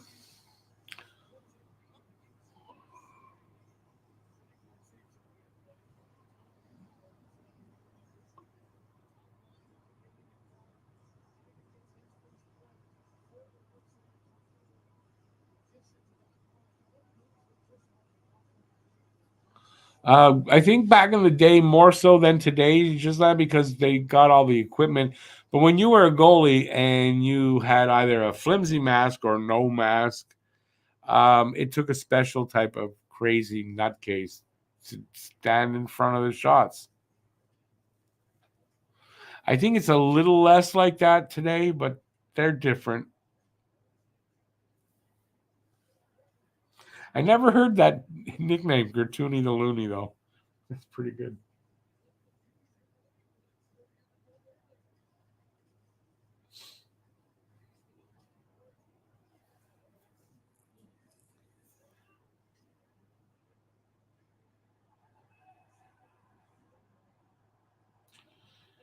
Florida taking a penalty.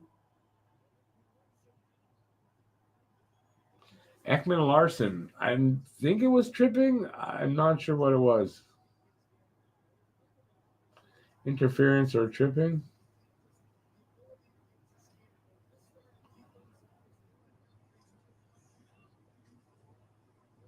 Oh, slashing on the ankle.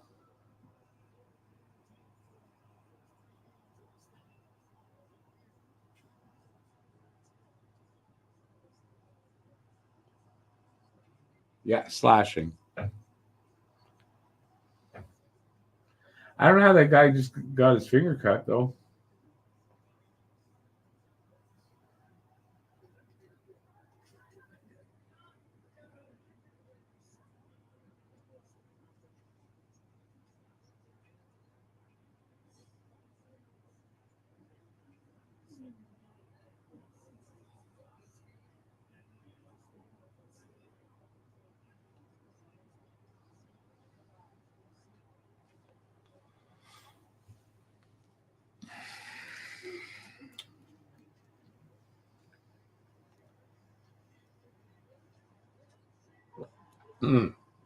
Post just got hit.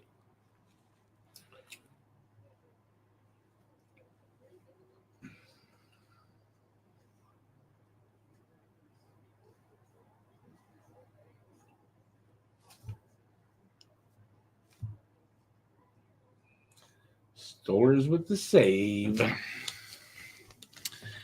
Is Evander Kane confirmed injured? I did not even know he was at all. So no, I don't know. Bobby Clark type slash. Yes, it was. Yeah.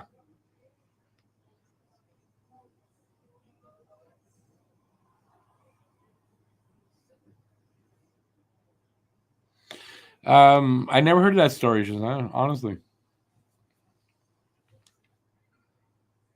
106 left in the power play.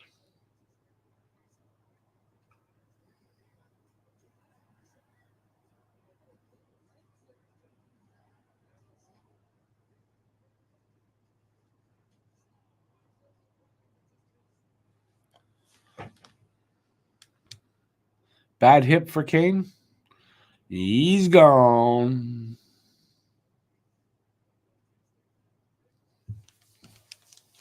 I haven't seen his number out there, so I guess he's not in the game. I didn't know he was injured, though.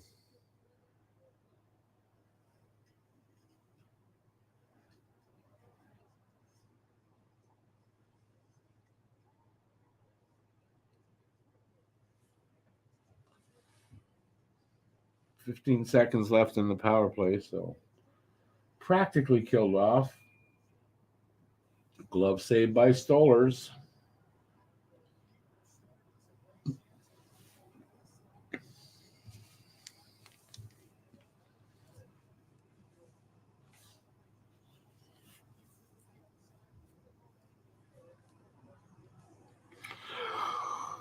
Oh, excuse me. Tired tonight for some reason. I don't know why. The less tobacco, that's what it is. It's hitting me harder.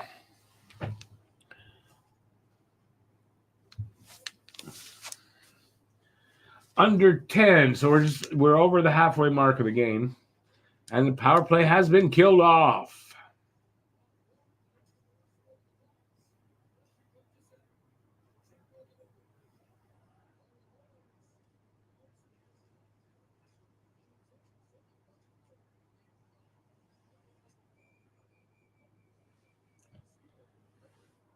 Oh.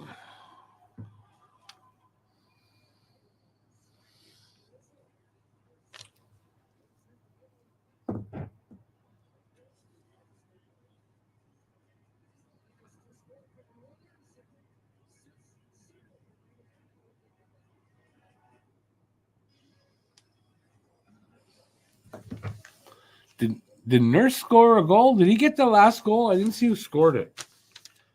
They just showed a whatever. It looked like he was screaming, "Yeah!" at the crowd. So I guess he scored. Well, got to earn some of that $9 million.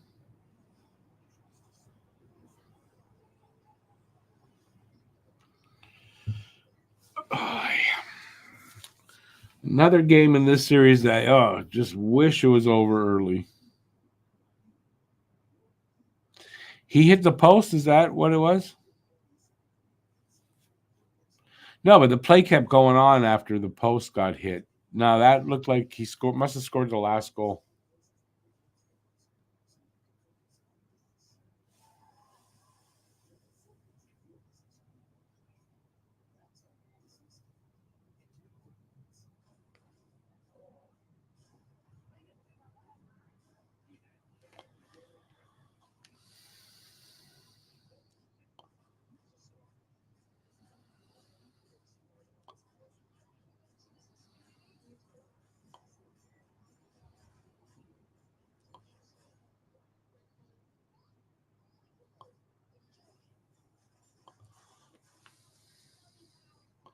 He hit the pole. What pole?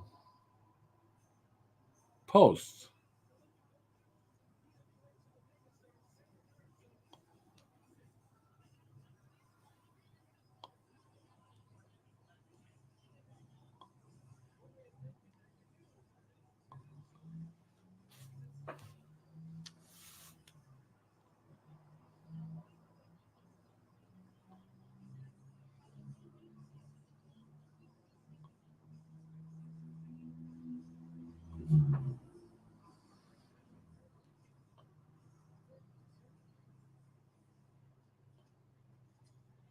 Nine minutes left in the second.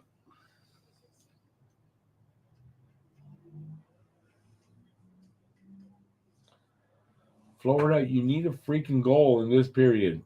At least one.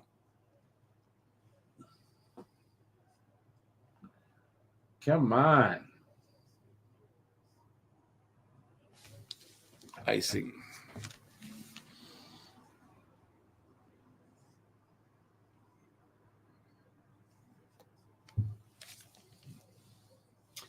Brady Kachuk in the stands there watching over his brother.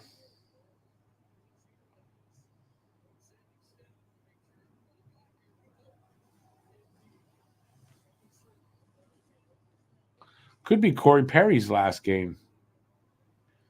If Edmonton ends up losing, they're not losing though. It doesn't look like they're going to lose. I don't see Florida coming back. Nurse family, pretty talented bunch. I mean, pretty and talented bunch.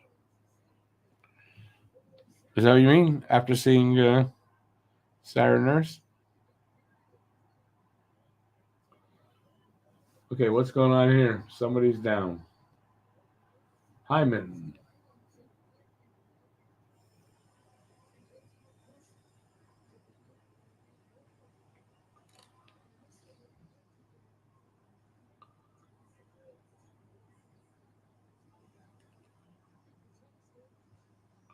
Good scrum behind the net.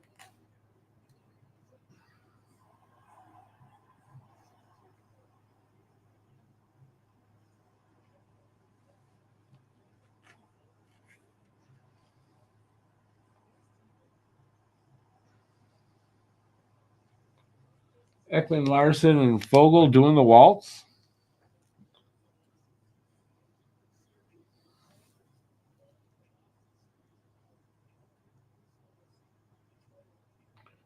They're clearing it up now. Kachuk in the box. So far, nobody else.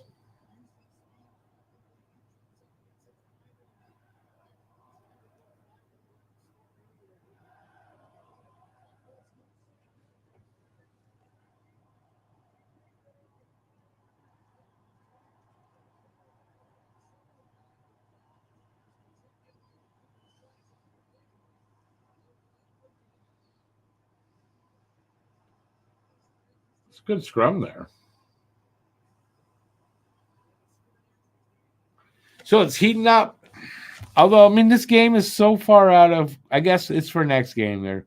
Florida's trying to show, but it's so far out of control for Florida that I don't know. Just another thing going to delay the end of this game.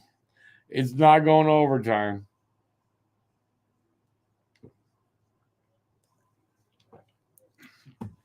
Barring a miracle.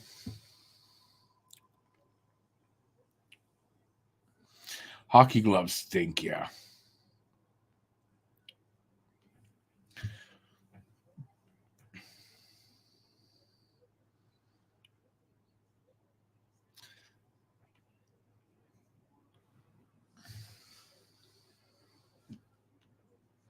Their old man played in CFL.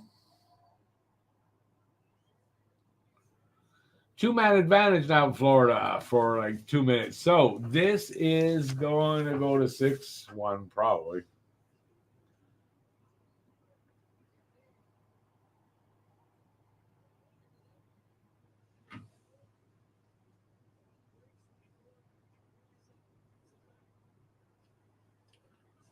That was close.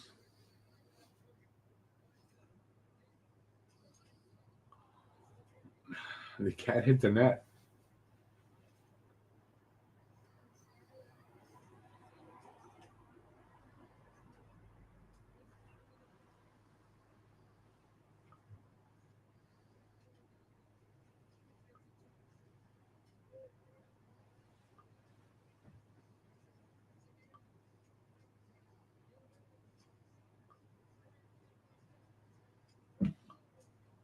They can't get a good bounce, Edmonton. It seems like.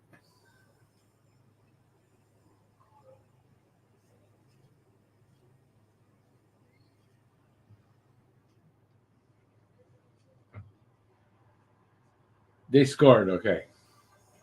I thought that went in. Inside top corner.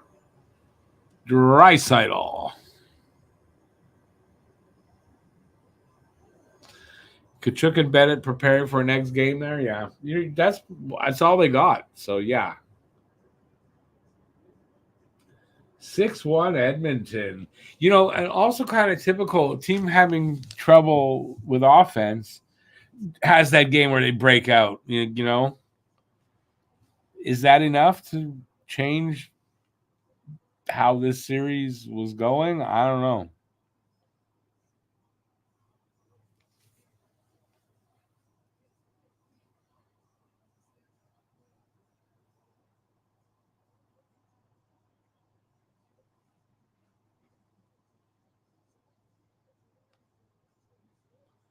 So 32 seconds left on one power. They're up by one now. One. That's not what I'm saying. A man advantage. No longer two-man advantage. But damage is done.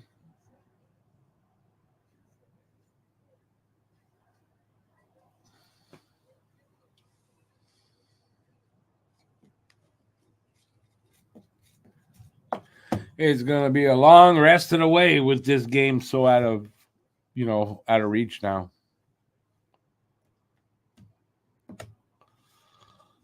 Oilers overpass on their power plays.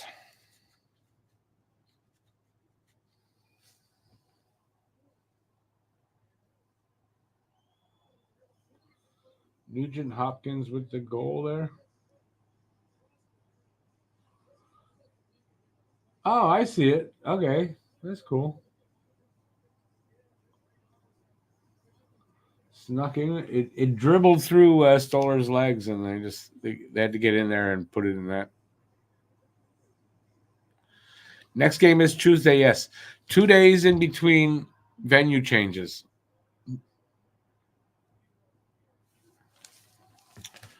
So Tuesday and then Friday, if they need another game after that, and then if it'll go to 7, it'll be the Monday.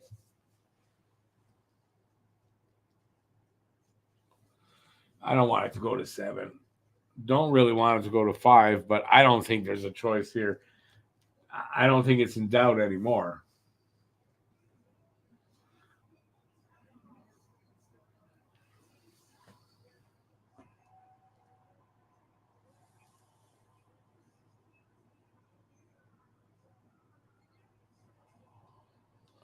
That was close.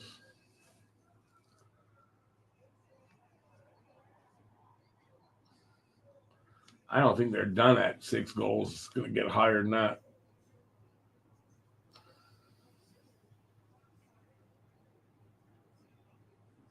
Hyman with that one. Draisaitl and McDavid. Man, Dry and McDavid are putting up numbers tonight.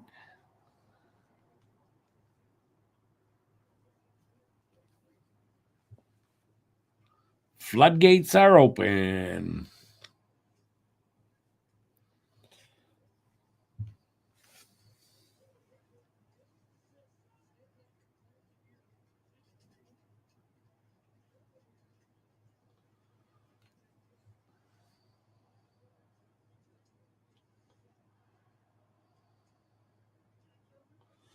All right, I'm going to take 2 seconds. Well, it's going to be a minute. Taking a minute.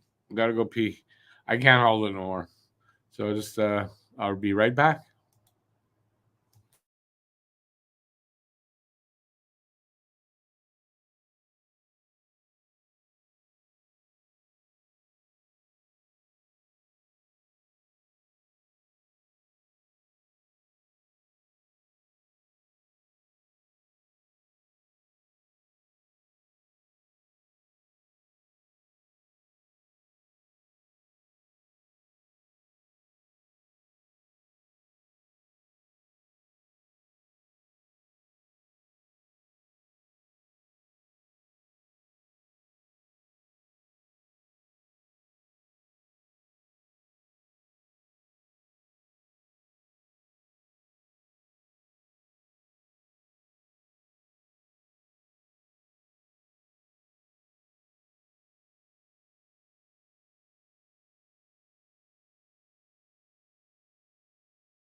That feels better.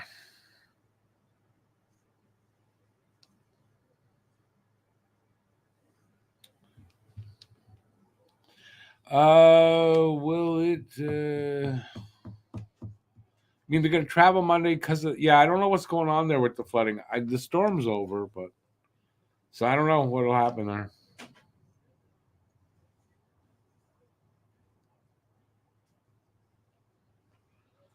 We are down to 3:25 left here in the second.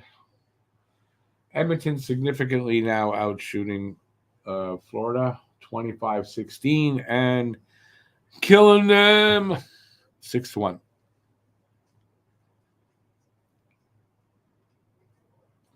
Very disappointing game for me.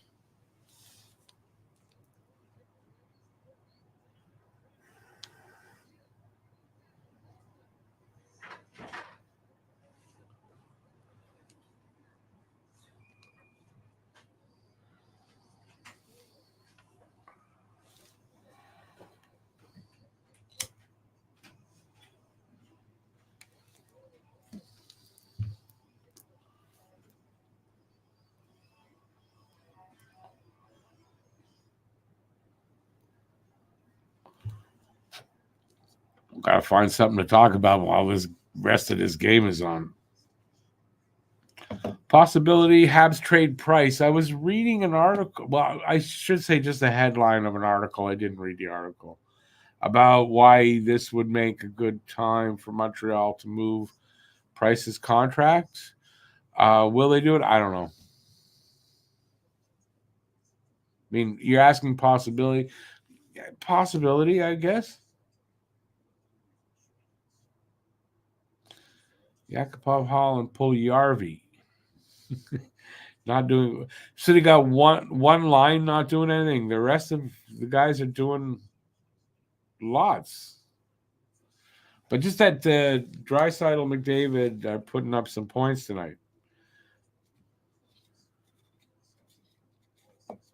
Floodgates opened. Oops.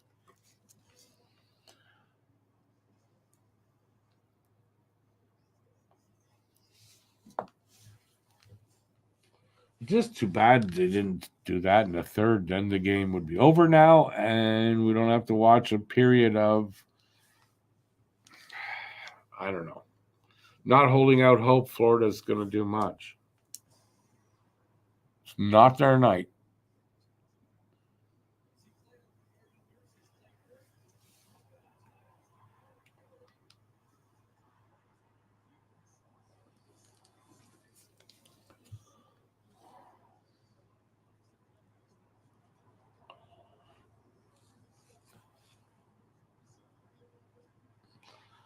Taylor Hall had a Hart Trophy with New Jersey. I knew that. Yep.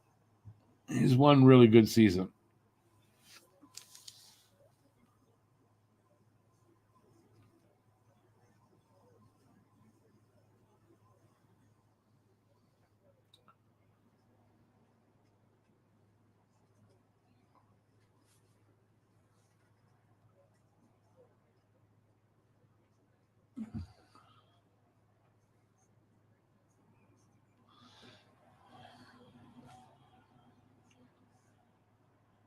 $2:36 to go in the second.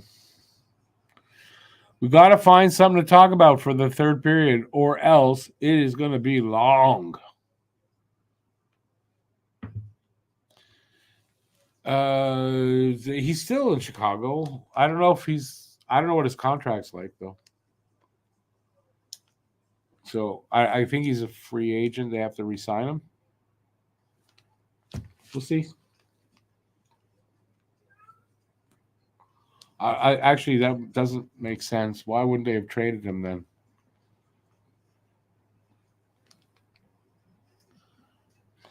Hall's problem is between his ears. One of those from what movie is that too? He's got a $1 million game, but a 10-cent head.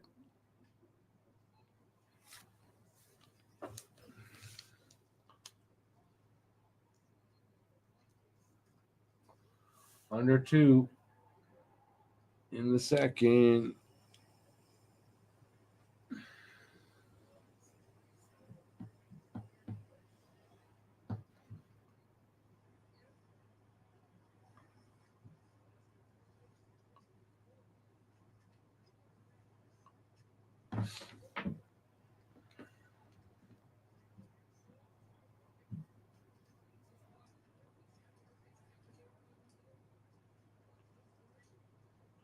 There's really nothing here shows that Florida's going to be able to do anything, even in the third.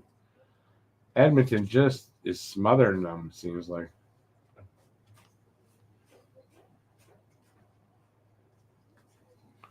Oh, fuck off and stay like that then. Under a minute to go in the second.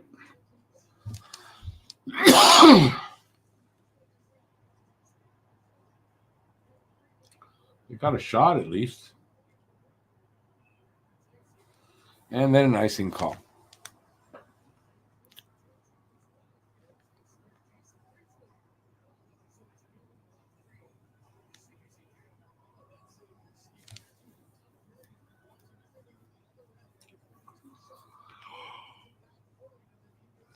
It was a low shot that got through.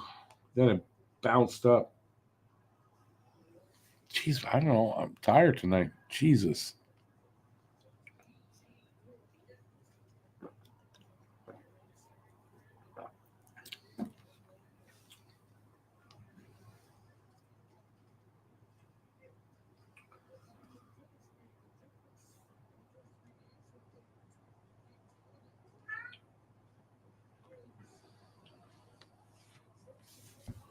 "25 seconds in the second left."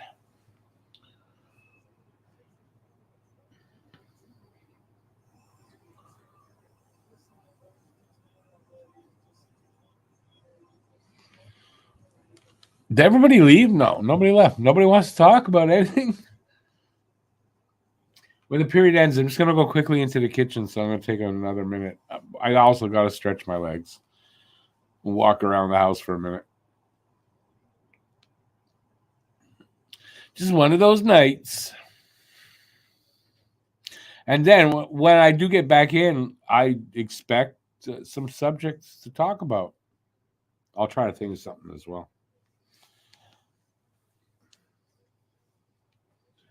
All right, so we are 6-1 after 2 periods of play.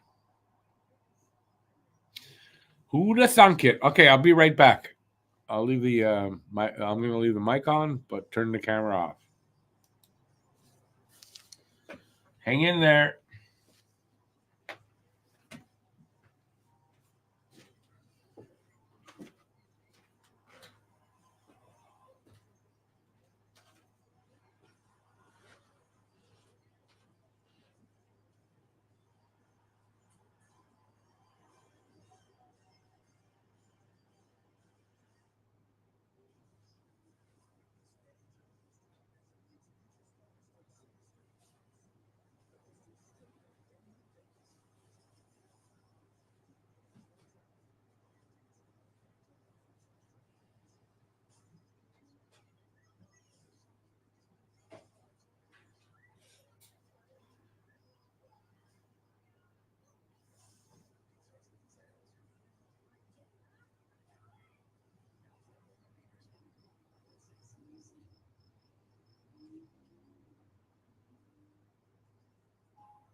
All right.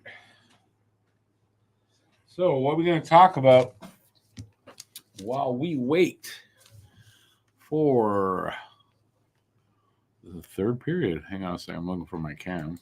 There we go. I'm back. Nobody had anything to say. What are we going to talk about here? It's an intermission. We got about, 16 minutes now? Till the third period hits us. Smack dab in the face. Shit. I mean, I don't know. What's coming up? I think I mentioned everything coming up. But now we got a game coming up Tuesday, more than likely. I cannot at all fathom Florida coming back 5 goals unanswered to tie it up. That can't happen. So, got a game Tuesday. I guess it may not be the last game of the season at this point. That would be something else if Edmonton somehow manages to come back into this series and go 7. That would be crazy. Has it happened before? I'm sure it has. Where a team came back down 3-0, but just couldn't go all the way, but came back 3 games. That'd be insane. What a turnaround. And in this game, you could see it, right? It's like they've switched spots, right? So now Edmonton's looking like Florida, and Florida's looking like Edmonton. So it's crazy. But we all knew if Bob falters, Florida's fucked. And Bob faltered. Hey, Rocky. Sound like I said Rocky. Are you the only one that finds it weird that Reeves and Jack-Eye have merchandise under the same clothing brand? No. I don't find it weird at all. It doesn't mean it has anything to do with each other than that clothing brand went out and signed both of those guys. I mean, that's all it is. And it doesn't mean anything as far as any on-ice stuff. But from their point of view, it does, right? I think that's it. Maybe they have the same agent. That's a possibility too. And therefore, sure, the agent got them both in on this deal.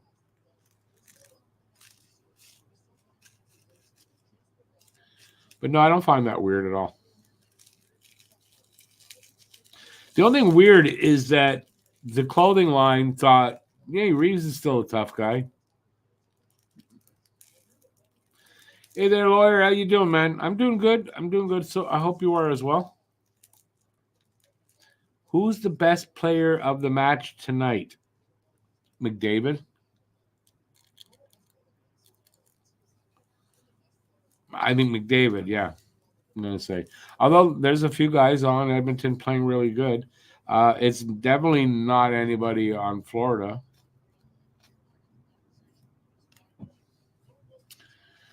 Do I still think the Habs will take Iginla at 5th overall? Yeah, we talked about this early on, but yeah, I still think there's a really solid chance that is their pick. Even if Lindstrom or Demidov are still there.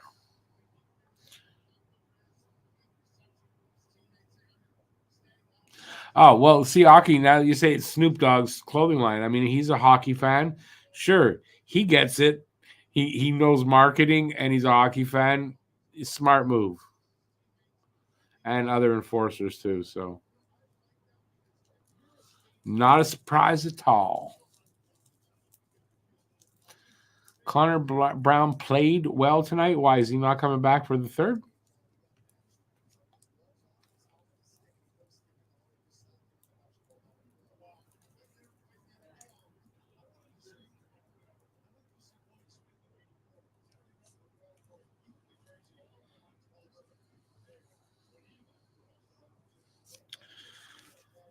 All right. What else?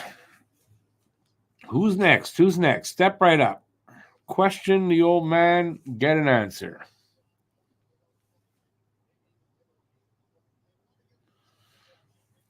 Really? I don't know who Rick Sellerman is. So I can't really say. Oh, you corrected it. Yeah, there's nothing about Iginla that looked anything like I did. So I hope not anyway, for his sake.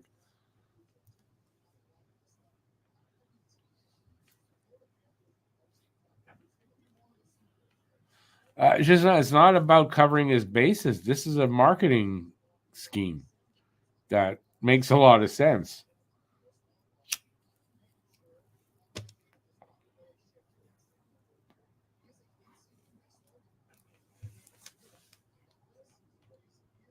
Good for Jack Guy to get signed up like that. Good, he's making some outside money. Good on him.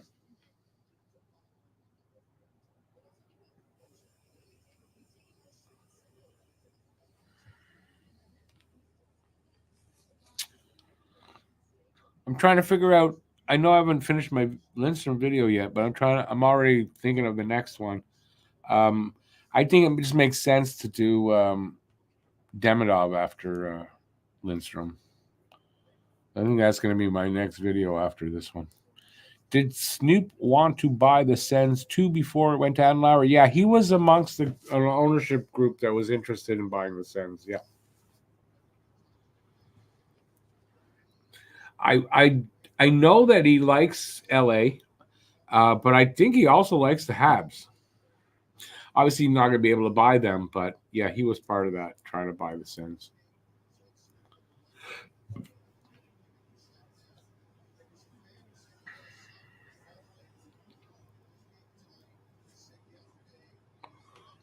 Also, if I'm correct, Snoop Dogg's group knocked out Ryan Reynolds' bid, and then Andlauer got the it. But I think Snoop knocked them out.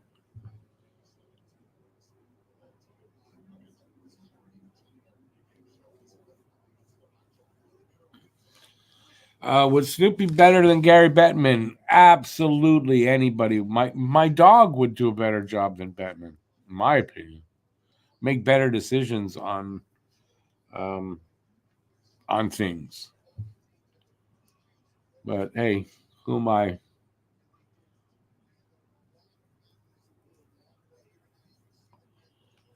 Ray would at least have given a team to Quebec.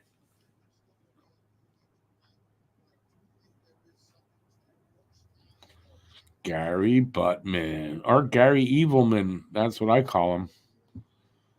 Gary Evilman, because that's what he is.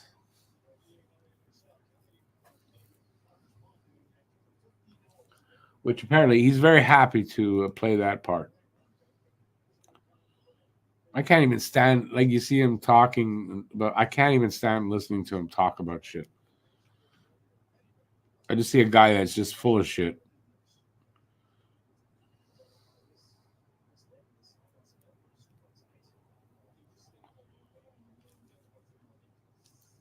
Everybody with an agenda and trying to keep it a secret.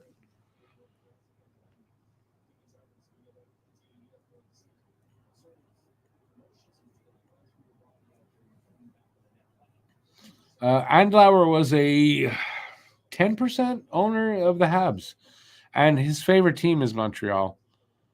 He even said it when he bought them that he'd have to change who his favorite team is. But you never give up on your favorite team. Who cares about the Canadian hockey fans? Nobody. Unfortunately, doesn't seem like they care. To be honest, they care about the American fans, but not when it comes to decisions necessarily that they make to make. You know, this thing with cap friendly. I think that's a bad decision as far as fans go. They didn't have to do that. These guys could have developed their own program, and while it was being developed, they continue to use cap friendly until it is. They don't have to take it away from fans. So it is the NHL, I think, that doesn't want us to know those things that cap friendly provided. Even though there'd be other sites and all that stuff, they don't want us to have that.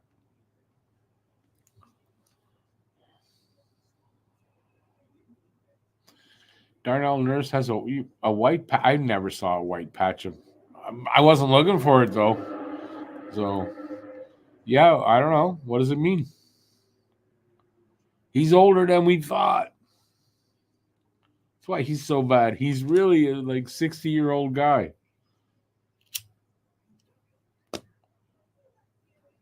Sold his soul to the devil. This is what happened. Now the devil's starting to call it back.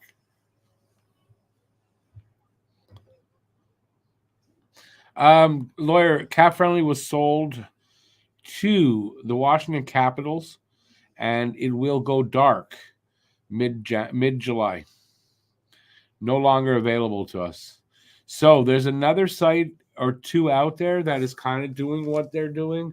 One of them is tPuckWithMedia. I have not checked it out yet, honestly. But there'll be other things, but just probably not as good as Cat Friendly. But yeah, Cat Friendly's gone as of mid-July. And that you can thank the Washington Capitals because they bought it and they are making it go dark and keeping it to themselves. I mean, other NHL teams, like nobody but the Capitals will be able to see it. So, and apparently there are some teams that are caught a little off guard by it. Apparently, but that could be like, in my opinion, by the way, this is on a purpose thing set up through probably Bettman's office that they make this sale and they buy whatever and shut it down. And I just think it's, it's like a conspiracy theory, but they're trying to make it look like it's one thing when it's really taking it away from the fans, and that's the point. Even though they know there's other sites. But believe me, those other sites, once they get good, will get bought up as well.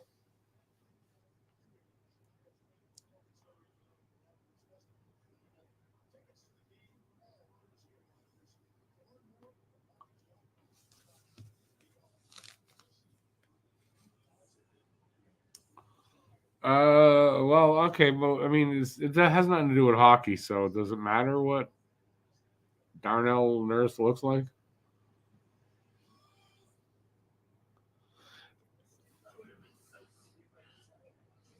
The Michael Jackson, that was a skin thing. If this is in his hair, I don't think it's the same thing. But I mean, what do I know? I'm not a doctor.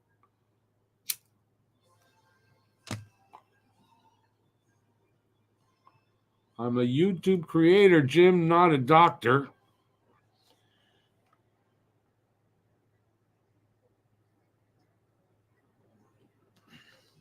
Yeah, it's a genetic coloring thing, whatever. It is what it is. But with Michael Jackson, was his skin, wasn't it? Not in his hair. So this, and Michael Jackson kind of did it on purpose, going from black to white as much as he did. That wasn't natural. I don't believe anyway. I think his excuse that it was a skin thing, I think that was an excuse, but he was making that happen on purpose. And then guess what? He died. We don't really have to talk about Michael Jackson anymore.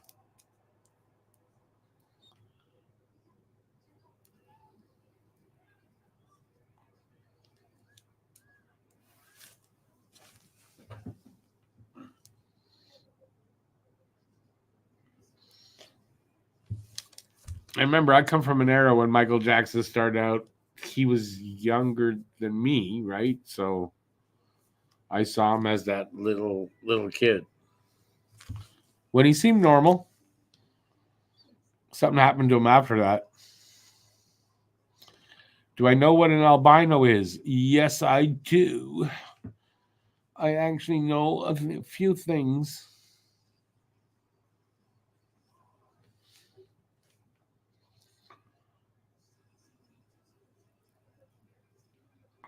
Can someone have just like a little bit of albinoism, or no? If you're an albino, it's something different, and it's you're white haired, and they don't live a full life.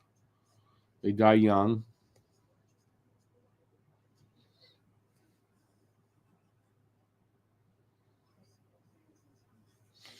But again, here's what I'm trying to say. If it's a skin pigment thing, it's not your hair. It would be the skin underneath the hair. And it wouldn't be as noticeable unless he bald. But it's a hair thing. I think it's a different thing.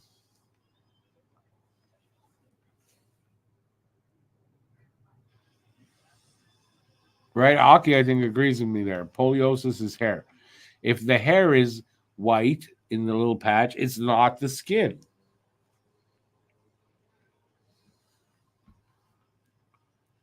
How did we get on something? It's a hockey show. How are we talking about this stuff?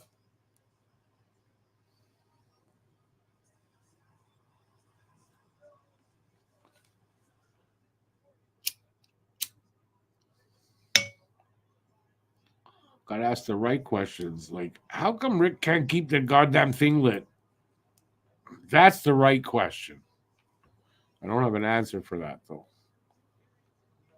Let's move on. It's okay, just I don't. How did we get on that? And we can agree to disagree. It's fine, but that's my stance. What else we got?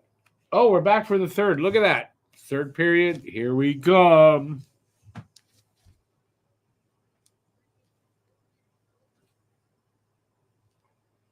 I mean, I don't know what I'm excited about. It's going to be garbage.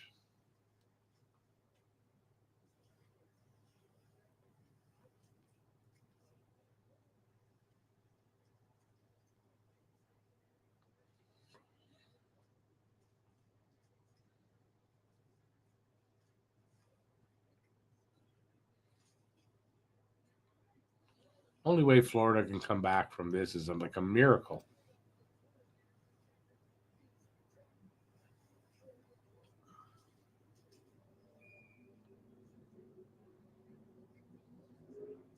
Okay, that was whistled down. Why the hell was that whistled down?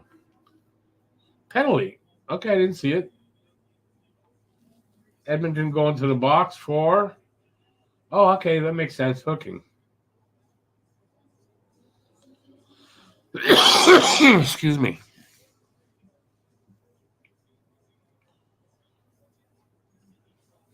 Well, I mean, Florida just absolutely has to score on this power play. I mean, they have to. If they don't, how many opportunities are they going to get like that? Now that was close. Kachuk came really close there. I thought that would go in.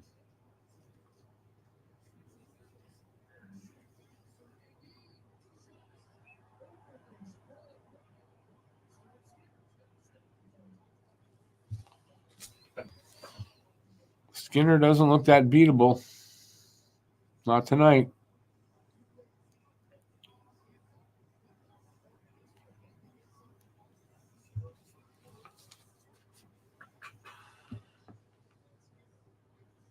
I mean, they got to score here.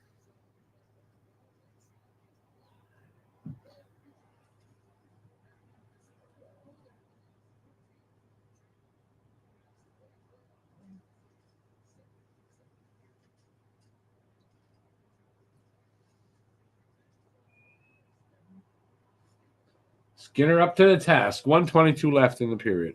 Period in the power play. That would have been a freaking quick period if that's all that was left.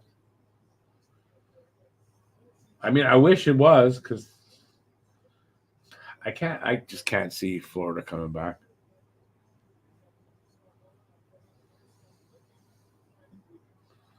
The pressure is on, boys.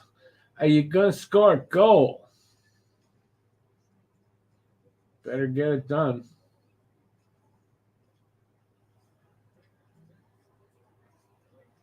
Not that way. He gave it away there. Good shorthanded chance. They didn't score. 1 minute gone in the power play.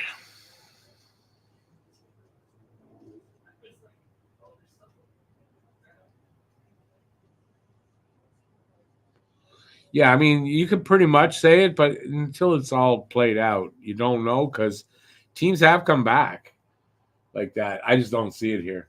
And we're down to what, 35 seconds in the power play? They better score on this.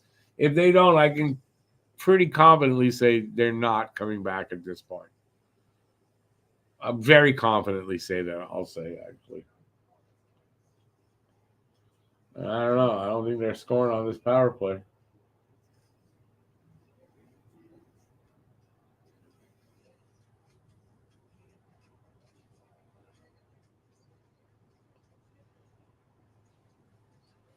Nope. 5 seconds left in it. They're not scoring on it.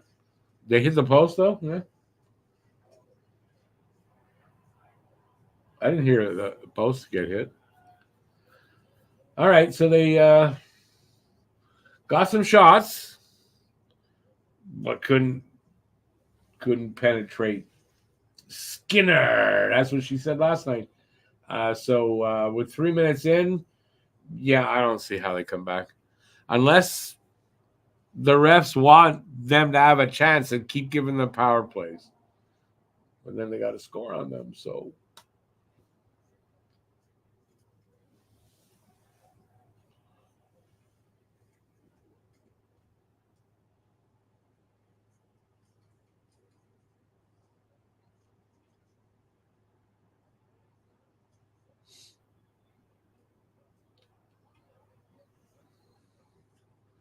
it's too bad. I really would have liked this over.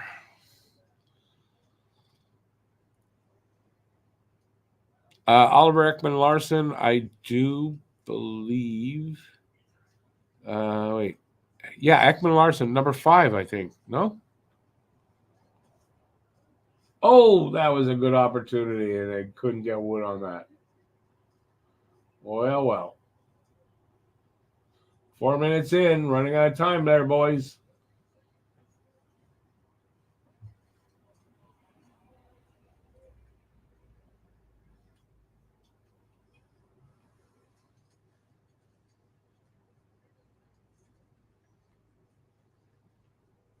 If you ask me, it's time now, or getting there, where Florida's got to give them, what's the word I'm looking for?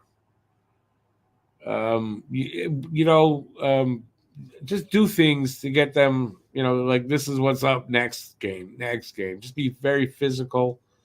Does it matter at this point? You take a penalty and give up a power play goal, game's done. Send messages for next game.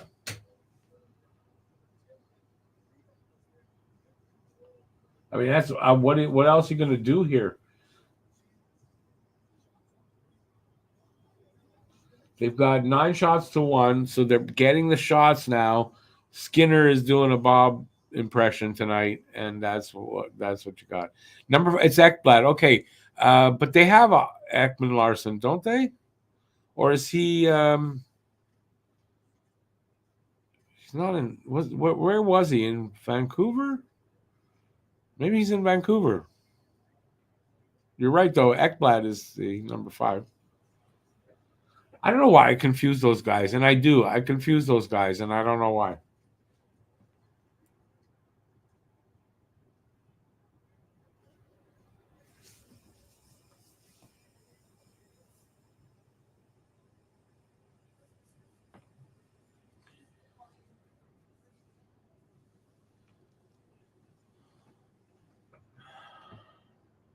Five minutes gone. We're getting there. We're getting there. Shots are 28-27. Edmonton leading by 1, but leading by 5 goals. So he is now in Florida. Okay, so why did you ask me? If you already knew that. Besides, I thought I'd seen his name on the back of a Florida sweater. Just brain wasn't kicking in. Got to jumpstart the brain.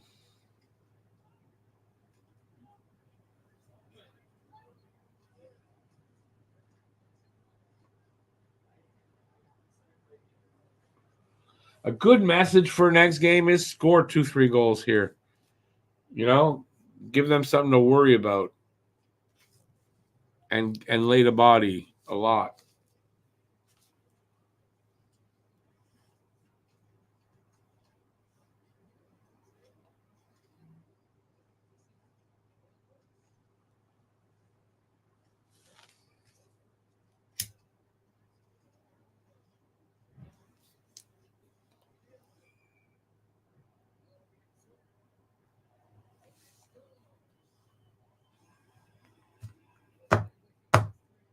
They're going to commercial break. How much you want to bet?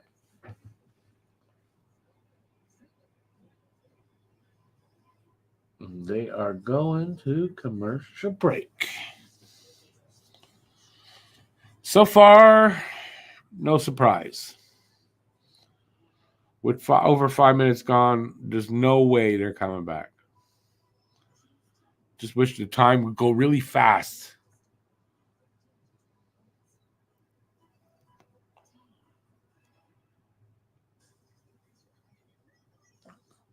Giselle, what are you comparing there? I don't get it. Kyle Okposo. I'm going to say it again. Kyle Okposo, former Islanders, Buffalo, number 21, is better than number 8, Florida, also former Habs legend, number 21, Nick Cousins. Fuck Nick Cousins. He's a freaking lunatic now.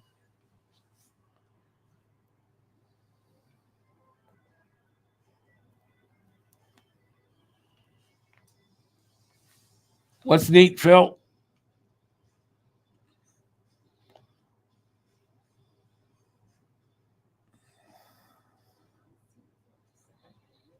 Anybody else out there got anything? Say it now. I'm just bugging. I'm getting tired of the sound of my voice. That's all. One of those nights. Neat. He's just not as neat. He might be very messy. You don't know if he's neat.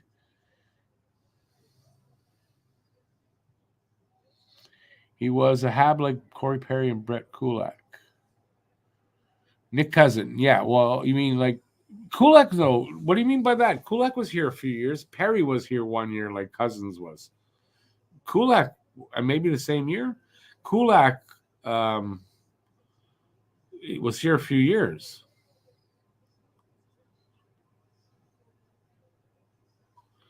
He's neat in an interesting way. Nice compliment there, Giselle, by Phil.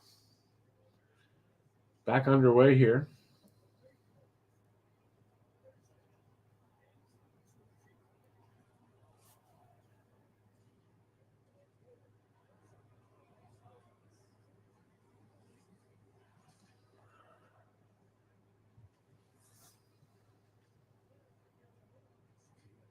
They're trying to shoot from everywhere now. Penalty. Coming up, 2. Darnell.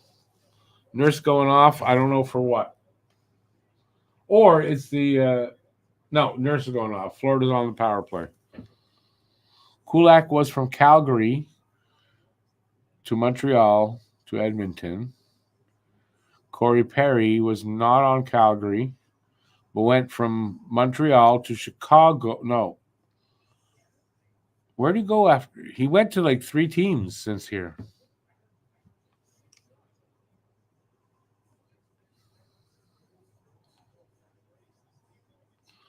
Who did I pick to win the cup in the pool? Me, I picked Florida.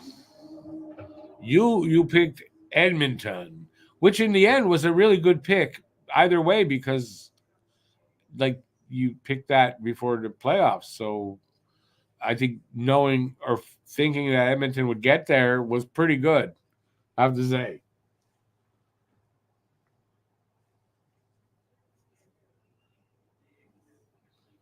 Thing is, you don't get points for that, so tough luck.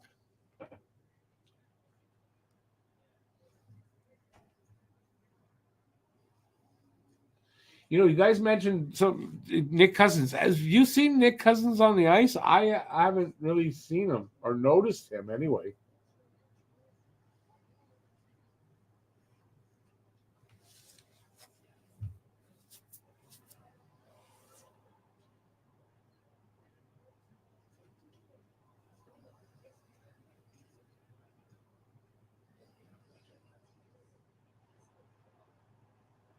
Yeah, man. Edmonton is they got their number tonight. You had Florida since the beginning. Me too. Well, yeah, in your end, you have to. You can't change those things. He says, I'm sex that way. You're sex that way? That's a weird way to use that.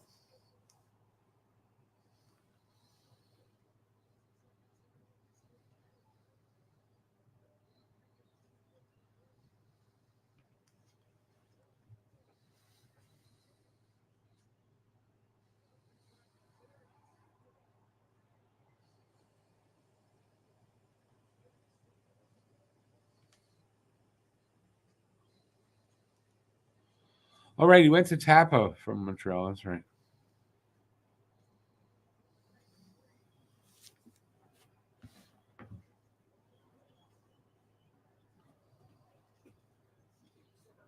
And I think the stat on Perry is 4 out of the last 5 finals, and he's lost.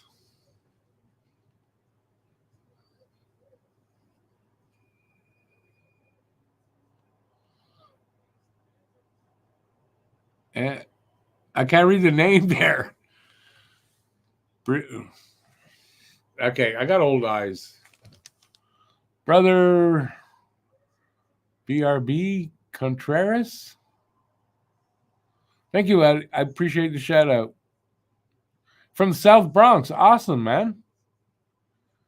My late mother's second husband was from there. Forget about it.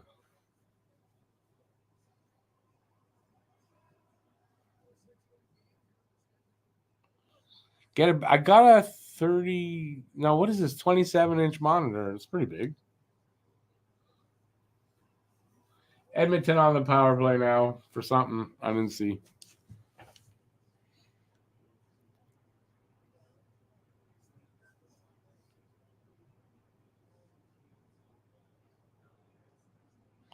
Okay, now what is a Mexico? Mexico? You spelled it wrong.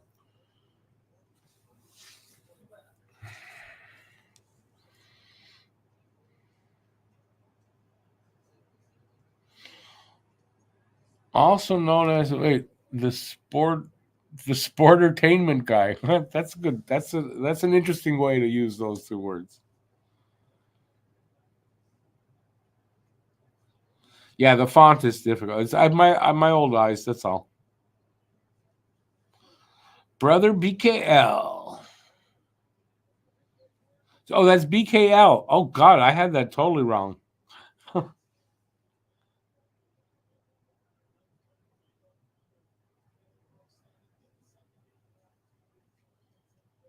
Yeah, I don't speak Spanish, unfortunately, I guess.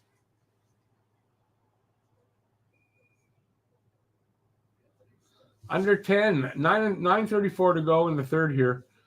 Edmonton still has 50 seconds on their power play. For what? I don't know. I don't know what the offense was. Didn't see it. Don't really give a shit at this point.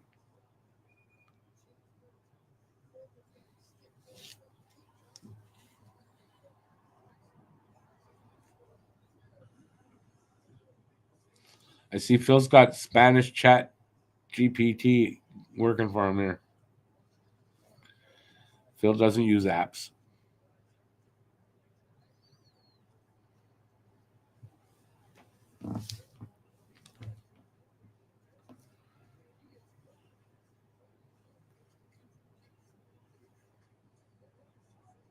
$30 left on the power play. Stolars has done a pretty good job shutting the door, giving up only the 1 goal.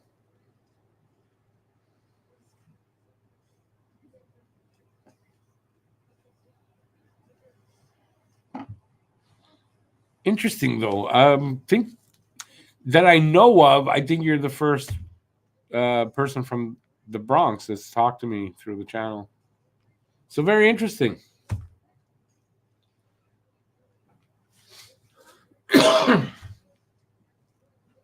Power play over.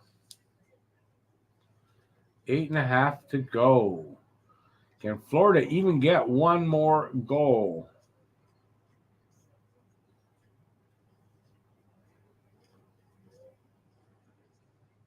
Kind of doesn't feel like they're going to.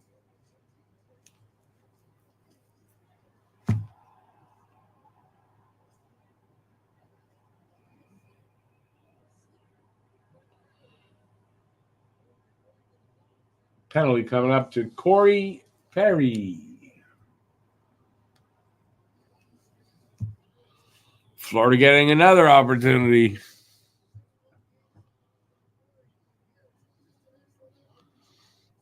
Half Dominican and American. I'm half American and Canadian. I was born in New York, but upstate New York. to Canadian parents. So I'm a dual citizen, but I doubt I'm ever going to go back there. I've been here most of my life, like pretty much all of it.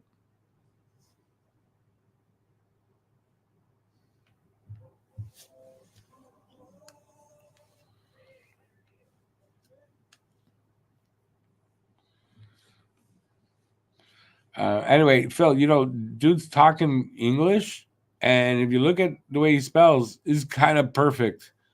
I don't think talking to him in English is a problem.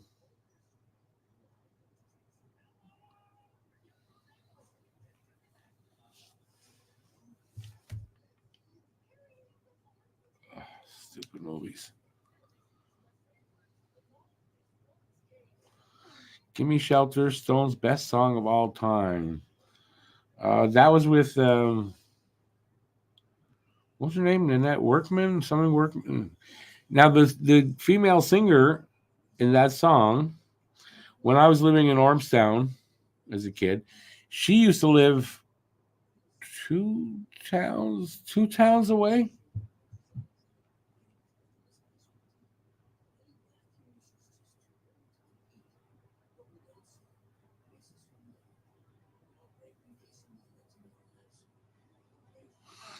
Brother BKL, I'll tell you, I started out, nobody knew who the hell I was 6 years ago, and then today nobody knows who the hell I am.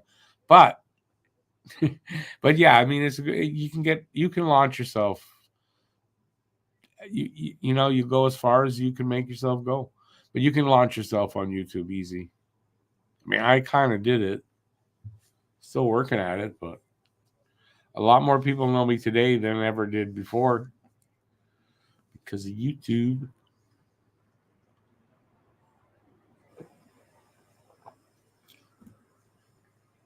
Best of luck with that, by the way. I will try to remember to look up your name and give you a subscribe. And support ya.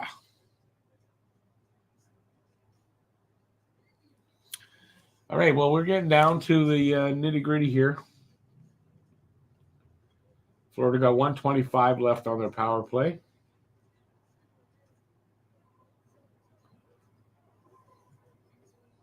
They're showing a little bit of sense of urgency now, but man, it's a lot too late. It's a lot too little and a lot too late.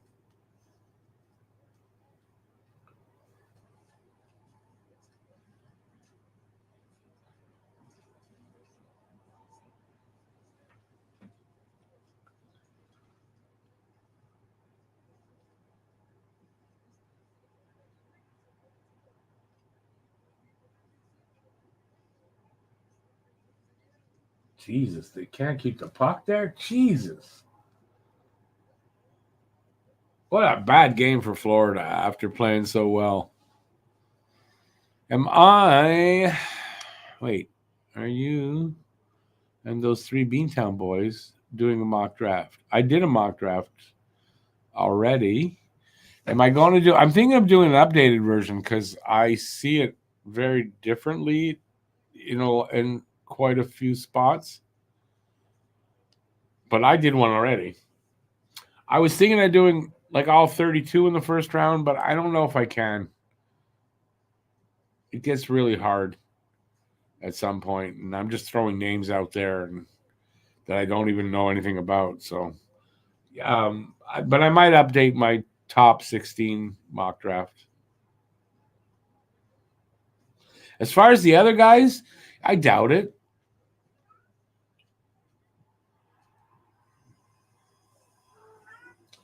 So it's 7-1.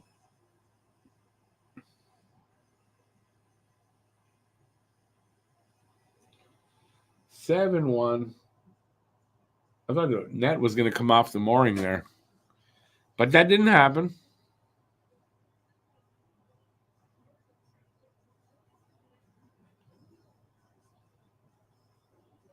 I mean, it's nice, your team gets 7-1, but they've been having a little trouble scoring, and you got to wonder, have they left anything for next game? I don't know.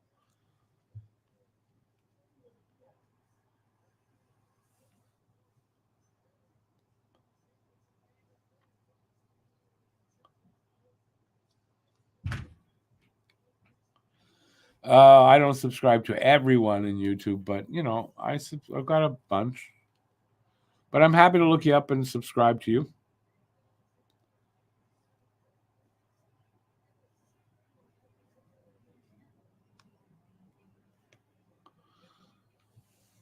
I'm going to answer that. Holloway, a couple of seasons ago, I'm trying to remember. There was some talk there. I remember about Holloway. I can't remember exactly what it was.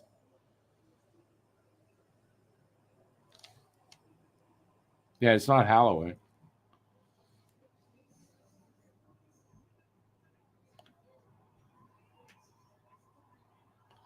No, I don't think the number 2 guy you can bank on either, Bill. All you can bank on is Celebrini. That's it.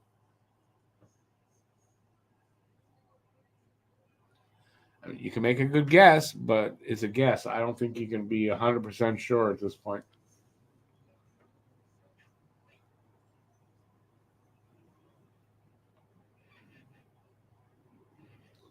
.435 to go in this blowout.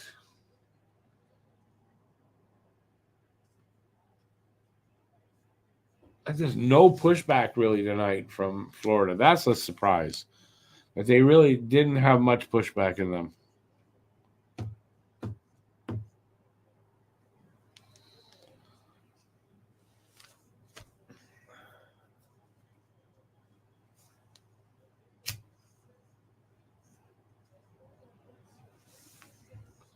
Four minutes down or to go. Shots are tied at 33. So Florida, lots of shots and just nothing to show for it. So what does that tell you? Skinner was really good tonight.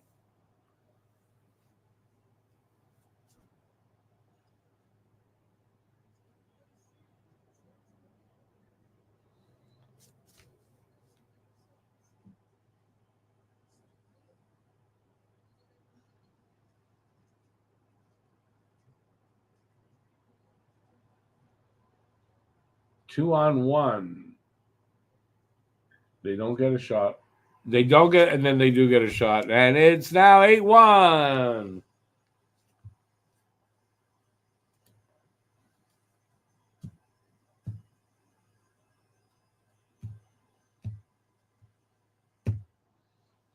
Edmonton using up every goal they got for the rest of this series.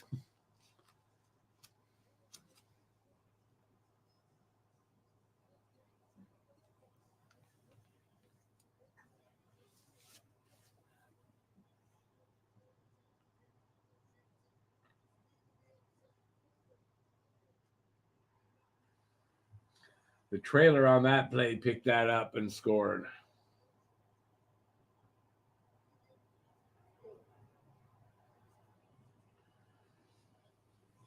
McLeod.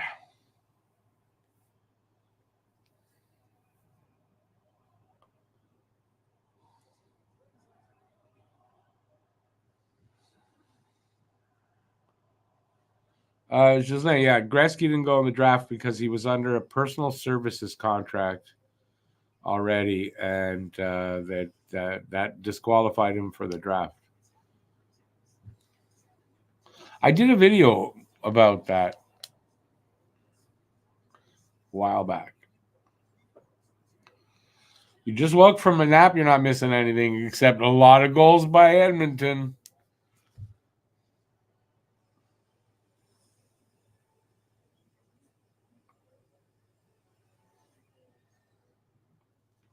I want to see that over here. There's a commercial break, right? So they're showing the Kevin Costner new Western that came out. I want to see that.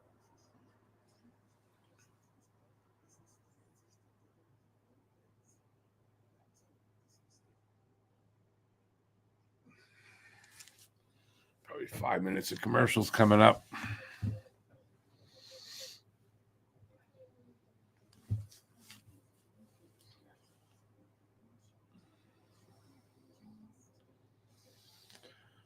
Jeez, these streams for the playoffs, man. No overtime, thank God. And still, it's going to be 3 hours. During the season, it was usually about 2.5 hours, maybe 2:45, but usually under that. Crazy. And all they do is show food, and now I'm hungry, and all they do is show food. Jesus.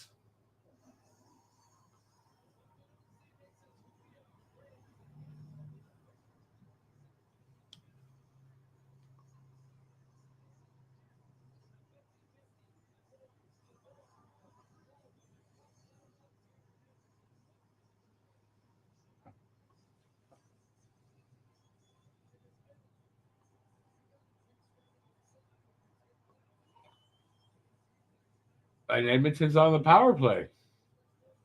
All right. Okposo elbowing.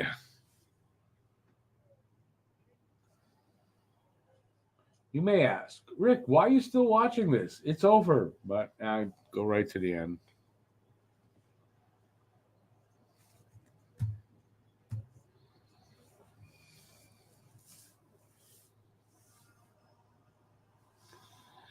Shazam, I think I did hear that at some point, somewhere over the years.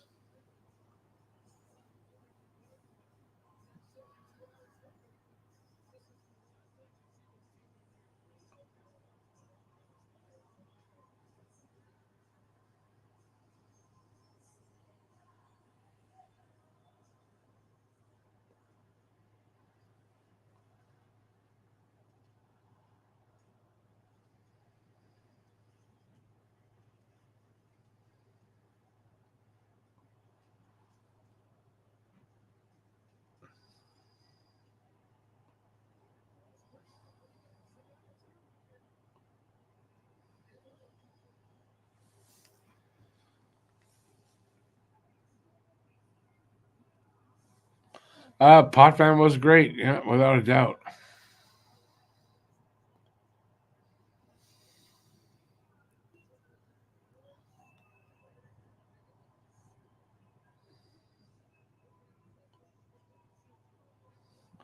Yeah, but Renegade Man, it's not a surprise that Oilers are winning tonight. I mean, it wouldn't shock me if next game it goes right back how it was, and this just a blip. But you might be right. Maybe they make a push.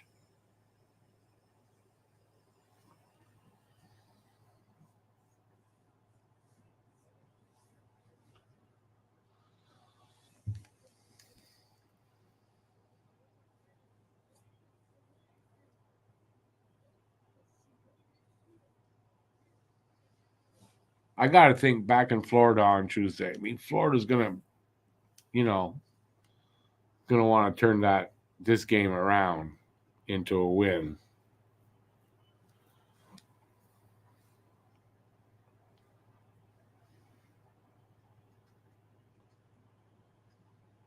Last minute of play in this game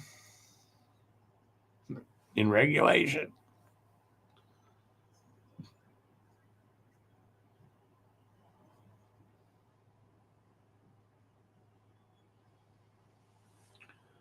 Let's put up the stat. Oilers, 4 goals in the previous 3 games, 8 goals tonight.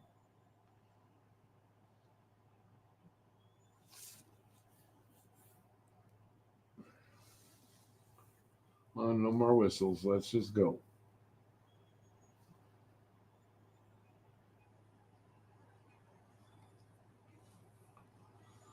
"15 seconds.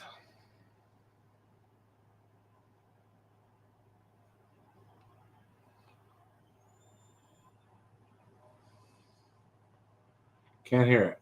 Thing, I'm sure, on the ice because of the crowd. And anyways, this game is done. Goodbye. So, before I take off, who wants to predict what's going to happen next game? Who wins?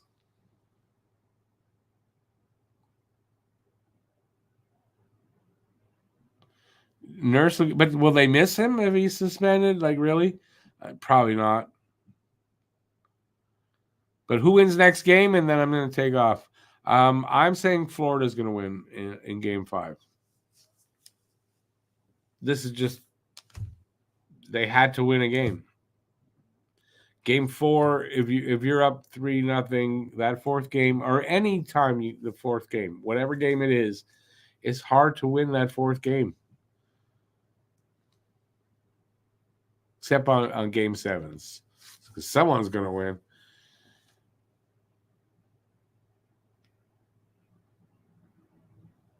BL says Oilers on Tuesday.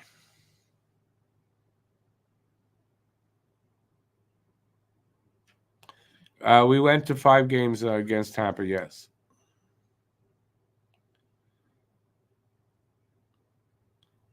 I don't think they're going to go beyond the 5 either. All right. I'm taking off because I'm hungry, tired, and it's already 3 hours into this. Back on Tuesday, covering this game. Till then, I'm not doing much. So I'm going to try to get that Lindstrom video out. It's not coming out tomorrow. It's not. I've been too busy the last 2 days. So that's it. That's all I'm doing. That's it. Till next game. Thanks, everybody, for watching. Appreciate it. Hope you enjoyed it. And I'll be back on Tuesday. So till then, stay safe out there. Peace out. Enjoy Saturday night. Still relatively early. Enjoy the rest of the evening. And I'll see you soon. Ciao, everybody. Thanks for being here.